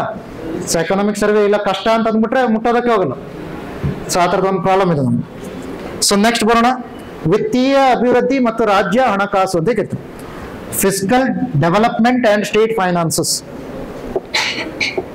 ಸೊ ಇದನ್ನ ಅರ್ಥ ಮಾಡ್ಕೊಳ್ಳೋಣ. ಸೊ ಇದರಲ್ಲಿ ಬೇಸಿಕ್ ಕಾನ್ಸೆಪ್ಟ್ ಏನೇನು ನೆನಪಿದೆ ಅನ್ನೋದನ್ನ ಮೊದಲು ಹೇಳ್ತಾವೆ. ಫಿಸ್ಕಲ್ ಪಾಲಿಸಿ ಅಂದ್ರೆ ಯಾವ್ದನ್ನ ಹೇಳ್ತೀರಾ? ನಾರ್ಮಲ್ ಆಗಿ ಯಾವ ಡಾಕ್ಯುಮೆಂಟ್ ಅನ್ನ ಫಿಸ್ಕಲ್ ಪಾಲಿಸಿ ಒಳಗಡೆ ತಗೋತೀರಾ? ಕೋಶೀಯ ನೀತಿ ಅಂತ ಹೇಳ್ತಾರೆ. ಸೊ ಕೋಶೀಯ ನೀತಿ ಯಾವ್ದದು? ಸೊ ಪ್ರತಿ ವರ್ಷ ಒಂದು ಡಾಕ್ಯುಮೆಂಟ್ ಬಿಡ್ತಾರೆ. ಆ ಡಾಕ್ಯುಮೆಂಟ್ ಅಲ್ಲಿ ನಿಮ್ಗೆ ಇದಕ್ಕೆ ಸಂಬಂಧಪಟ್ಟ ಹಾಗೆ ಎಲ್ಲ ಸೊ ಡೀಟೇಲ್ಸ್ ಇರುತ್ತೆ. ಬಜೆಟ್ ಅಂತ ಕರಿತಾರೆ. ಅಗೇನ್ ಬಜೆಟ್ ಅನ್ನುವಂಥ ಪದ ಸಂವಿಧಾನದಲ್ಲಿ ಇದೆಯಾ? ಸೊ ಇಲ್ಲ. ಏನಂತ ಕರಿತಾರೆ ಸಂವಿಧಾನದಲ್ಲಿ? ಹಾಗಾದ್ರೆ ಆನ್ಯುವಲ್ ಫೈನಾನ್ಷಿಯಲ್ ಸ್ಟೇಟ್ಮೆಂಟ್ ಅಂತ ಕರಿತೀವಿ, ಹೌದಲ್ಲ? ವಾರ್ಷಿಕ ಆಯ ವ್ಯಯ ಅಂತ ಕರಿತೀರ ಕನ್ನಡದಲ್ಲಿ. ಸೊ ಇಲ್ಲಿ ಫಿಸ್ಕಲ್ ಪಾಲಿಸಿಯ ಒಳಗಡೆ ನಾರ್ಮಲ್ ಆಗಿ ನೀವೇನ ನೋಡ್ತೀರಾ ಅಂತ ಕೇಳಿದಾಗ ಸೊ ಈ ತರದೆಲ್ಲ ಕಾನ್ಸೆಪ್ಟ್ಗಳನ್ನ ನೋಡ್ತೀರಾ. ರೆವೆನ್ಯೂ ರಿಸಿಪ್ಟ್ಸ್ ಆಗಿರ್ಬೋದು, ರೆವೆನ್ಯೂ ಎಕ್ಸ್ಪೆಂಡಿಚರ್ ಆಗಿರ್ಬೋದು, ಕ್ಯಾಪಿಟಲ್ ರಿಸಿಪ್ಟ್ ಆಗಿರ್ಬೋದು, ಕ್ಯಾಪಿಟಲ್ ಎಕ್ಸ್ಪೆಂಡಿಚರ್ ಆಗಿರ್ಬೋದು, ಈ ತರದೆಲ್ಲ ನೋಡ್ತಾರೆ. ರೆವೆನ್ಯೂ ಅಂತಂದಾಗ ಕಂದಾಯ ಅಥವಾ ರಾಜಸ್ವ ಅಂತ ಕರಿತೀರಿ ಕನ್ನಡದಲ್ಲಿ, ಕಂದಾಯ ಅಥವಾ ರಾಜಸ್ವ. ಕ್ಯಾಪಿಟಲ್ ಅಂತಂದಾಗ ಬಂಡವಾಳ ಅಂತ ಕರಿತೀವಿ. ಸೊ ಈಗ ಯಾವ ರೀತಿಯ ಸರ್ಕಾರದ ವೆಚ್ಚವನ್ನ ನಾವು ಬಂಡವಾಳ ವೆಚ್ಚ ಅಥವಾ ಕ್ಯಾಪಿಟಲ್ ಎಕ್ಸ್ಪೆಂಡಿಚರ್ ಅಂತ ಕರಿತೀವಿ, ಅಥವಾ ಕ್ಯಾಪೆಕ್ಸ್ ಅಂತ ಕರಿತೀವಿ ಕೆಲವೊಂದು ಸಂದರ್ಭದಲ್ಲಿ. ಶಾರ್ಟ್ ಫಾರ್ಮ್ ಅಲ್ಲಿ ಕ್ಯಾಪೆಕ್ಸ್ ಅಂತ ಕರಿತೀವಿ. ಕ್ಯಾಪಿಟಲ್ ಎಕ್ಸ್ಪೆಂಡಿಚರ್ ಏನಾಗುತ್ತೆ? ಬಂಡವಾಳ ಅಂತಂದಾಗ ಸರ್ಕಾರಕ್ಕೆ ಆದಾಯ ಬರುವಂತದ್ದು ಅಂತ ಹೇಳ್ತೀರಾ? ಸರ್ಕಾರಕ್ಕೆ ಆದಾಯ ಬರುವಂತ ಖರ್ಚು ಅಂತ ಹೇಳ್ತೀರಾ? ಇದೇ ಅದು ಹೊಸ ಥರದ್ದು. ಆದಾಯ ಬರುವಂತ ಖರ್ಚು, ಹೌದಲ್ಲ? ಖರ್ಚಾಗುವಂತ ಆದಾಯ. ಹಾ. ಸೊ ಇಲ್ಲಿ ಆ ಥರ ಹೇಳಲ್ಲ. ಅದ್ರ ಬದಲಾಗಿ ಏನಂತ ಕರಿತೀರಾ? ಸರ್ಕಾರಕ್ಕೆ ಸ್ವತ್ತುಗಳನ್ನ ನಿರ್ಮಾಣ ಮಾಡಬಹುದಾದಂತ ಅಥವಾ ಸರ್ಕಾರಗಳ ಹೊಣೆಗಾರಿಕೆಗಳನ್ನ ಕಡಿಮೆ ಮಾಡುವಂತ ಅಂತ ಹೇಳ್ತೀವಿ. There should be a change in assets or liability ಅಂತ ಹೇಳ್ತಾರೆ. ಸೊ ಅಲ್ಲಿ ಏನಿರಬೇಕು? ಅಸೆಟ್ಸ್ ಅಲ್ಲಿ ಬದಲಾವಣೆ ಆಗಬೇಕು ಅಥವಾ ಲಯಾಬಿಲಿಟೀಸ್ ಅಲ್ಲಿ ಬದಲಾವಣೆ ಆಗಬೇಕು. ಸ್ವತ್ತಿನಲ್ಲಿ ಏನಾದ್ರೂ ಬದಲಾವಣೆ ಆಗಬೇಕು ಅಥವಾ ಲಯಾಬಿಲಿಟೀಸ್ ಅಲ್ಲಿ ಬದಲಾವಣೆ ಆಗಬೇಕು ಅಂತ ಹೇಳ್ತಾರೆ. ಫಾರ್ ಎಕ್ಸಾಂಪಲ್, ಸರ್ಕಾರಕ್ಕೆ ಆ ದುಡ್ಡು ಬರುತ್ತೆ ಅಂತಂದ್ರೆ ಸರ್ಕಾರದ ಸ್ವತ್ತು ಕಡಿಮೆ ಆಗಬೇಕು. ಓಕೆ, ಸರ್ಕಾರದ ಸ್ವತ್ತು ಕಡಿಮೆ ಆಗಬೇಕು ಅಥವಾ ಸರ್ಕಾರದ ಹೊಣೆಗಾರಿಕೆ ಹೆಚ್ಚಾಗಬೇಕು. ಸ್ವತ್ತು ಕಡಿಮೆ ಆದ್ರೆ ಹೊಣೆಗಾರಿಕೆ ಹೆಚ್ಚಾಗಬೇಕು. ಈಗ ಇದಕ್ಕೆ ಎಕ್ಸಾಂಪಲ್ ಏನು? ಡಿಸ್ಇನ್ವೆಸ್ಟ್ಮೆಂಟ್ ಏನೇನು ಮಾಡ್ತಾರಲ್ಲ ಅದೆಲ್ಲ ಇದೇ ತರದ್ದು. ಫಾರ್ ಎಕ್ಸಾಂಪಲ್, ಏರ್ ಇಂಡಿಯಾವನ್ನ ಏನ್ ಮಾಡಿದ್ವಿ? ಟಾಟಾ ಗ್ರೂಪ್ಗೆ ಮಾರಿದ್ವಿ, ಹೌದಲ್ವಾ? ಏರ್ ಇಂಡಿಯಾವನ್ನ ಟಾಟಾ ಗ್ರೂಪ್ಗೆ ಮಾರಿದಾಗ ಸರ್ಕಾರದ ಸ್ವತ್ತು ಏನಾಯ್ತು? ಕಡಿಮೆ ಆಯ್ತು. ಆದ್ರೆ ಟಾಟಾ ಗ್ರೂಪ್ ನಿಂದ ಏನಾಗುತ್ತೆ? ಸರ್ಕಾರಕ್ಕೆ ದುಡ್ಡು ಬರುತ್ತೆ. ಸೊ ಸರ್ಕಾರಕ್ಕೆ ದುಡ್ಡು ಬರ್ತಾ ಇದೆ, ಅದೇದು ಬಂಡವಾಳ ಸ್ವೀಕೃತಿ ಅಂತ ಕರಿತಿದ್ರ ಅಥವಾ ಕ್ಯಾಪಿಟಲ್ ರಿಸಿಪ್ಟ್ ಅಂತ ಕರಿತಿದ್ರ. But at the same time so ಅಲ್ಲಿ ಏನಾಗ್ತದೆ? ಅಸೆಟ್ ಕಡಿಮೆ ಆಗ್ತದೆ, ಸ್ವತ್ತುಗಳು ಕಡಿಮೆ ಆಗ್ತದೆ. ಅಥವಾ ಸೊ ಕ್ಯಾಪಿಟಲ್ ರಿಸಿಪ್ಟ್ಗೆ ಒಂದು ಎಕ್ಸಾಂಪಲ್ ಅನ್ನ ಮತ್ತೊಂದನ್ನ ನಾವು ತಗೋತೀವಿ ಅಂತ, ಸಾರಿ, ಕ್ಯಾಪಿಟಲ್ ಎಕ್ಸ್ಪೆಂಡಿಚರ್ಗೆ ಎಕ್ಸಾಂಪಲ್ ತಗೋತೀವಿ ಅಂತಂದ್ರೆ ಏನ್ ಹೇಳ್ಬೋದು? ಸೊ ಈಗ ಟ್ಯಾಂಕರ್ಗಳನ್ನು, ಸಬ್ಮರೀನ್ಗಳನ್ನು ಅಥವಾ ರಫೇಲ್ ಯುದ್ಧ ವಿಮಾನಗಳನ್ನು ಖರೀದಿ ಮಾಡಿರೋದನ್ನ ಹೇಳ್ಬೋದಾ? ಇನ್ಫ್ರಾಸ್ಟ್ರಕ್ಚರ್ ಕ್ರಿಯೇಷನ್ ಮಾಡಿರೋದನ್ನ ಹೇಳ್ಬೋದಾ? ಸೊ ಮೂಲ ಸೌಕರ್ಯಗಳ ನಿರ್ಮಾಣ ಮಾಡಿದ್ರೆ ಅದೆಲ್ಲ ಏನಿಲ್ಲ. ಸೊ ಅದೆಲ್ಲ ನಿಮ್ಗೆ ಏನಾಗುತ್ತೆ? ಬಂಡವಾಳ ಖಾತೆಯ ಒಳಗಡೆ ಬರುತ್ತೆ. ಕ್ಯಾಪಿಟಲ್ ಬಜೆಟ್ ಅಂತ ಕರಿಬಹುದು. ಕ್ಯಾಪಿಟಲ್ನ ಒಳಗಡೆ ಬರುತ್ತೆ. ರೆವೆನ್ಯೂ ಅಂತ ಯಾವ ಕರಿತೀರಾ? ರಾಜಸ್ವ ಅಥವಾ ಕಂದಾಯ ಅಂತ ಹೇಳ್ಕೊಂಡು. ಟ್ಯಾಕ್ಸ್ ಆಗಿರ್ಬೋದು, ನಾನ್ ಟ್ಯಾಕ್ಸ್ ಆಗಿರ್ಬೋದು. ಸೊ ಅದರಲ್ಲಿ ಏನಿದೆ ಗುಣಲಕ್ಷಣ ಏನು ಅಂತ ಕೇಳಿದಾಗ ನಾರ್ಮಲ್ ಆಗಿ it will be a short term nature. So ಒಂದು ವರ್ಷದ ಒಳಗಡೆ ಬಹಳಷ್ಟು ಬಾರಿ ಕಾಣ್ಬೋದು. ಇದು ಒಂದು ವರ್ಷದ ಒಳಗಡೆ ಬಹಳಷ್ಟು ಬಾರಿ ಕಾಣ್ಬೋದು. ಅದರ ಜೊತೆಯಲ್ಲಿ ಯಾವುದೇ ರೀತಿಯಲ್ಲಿ ಅಸೆಟ್ಸ್ ಅಲ್ಲಿ ಅಥವಾ ಲಯಾಬಿಲಿಟೀಸ್ ಅಲ್ಲಿ ಚೇಂಜಸ್ ಆಗಲ್ಲ. ಲಯಾಬಿಲಿಟೀಸ್ ಅಥವಾ ಅಸೆಟ್ಸ್ ಅಲ್ಲಿ ಚೇಂಜಸ್ ಆಗಲ್ಲ. ಫಾರ್ ಎಕ್ಸಾಂಪಲ್, ಸರ್ಕಾರ ಏನಾದ್ರು ಸಾಲಕ್ಕೆ ಬಡ್ಡಿ ಪಾವತಿ ಮಾಡಿದ್ರೆ ಹೊಣೆಗಾರಿಕೆ ಚೇಂಜ್ ಆಗುತ್ತೆ. ಅದ್ರದ್ದು ಬಡ್ಡಿ ಮಾತ್ರ ಪೇಮೆಂಟ್ ಮಾಡಿದ್ರೆ, ಅಸಲನ್ನ ಪೇಮೆಂಟ್ ಮಾಡಿದ್ರೆ ಹೊಣೆಗಾರಿಕೆ ಚೇಂಜ್ ಆಗುತ್ತೆ.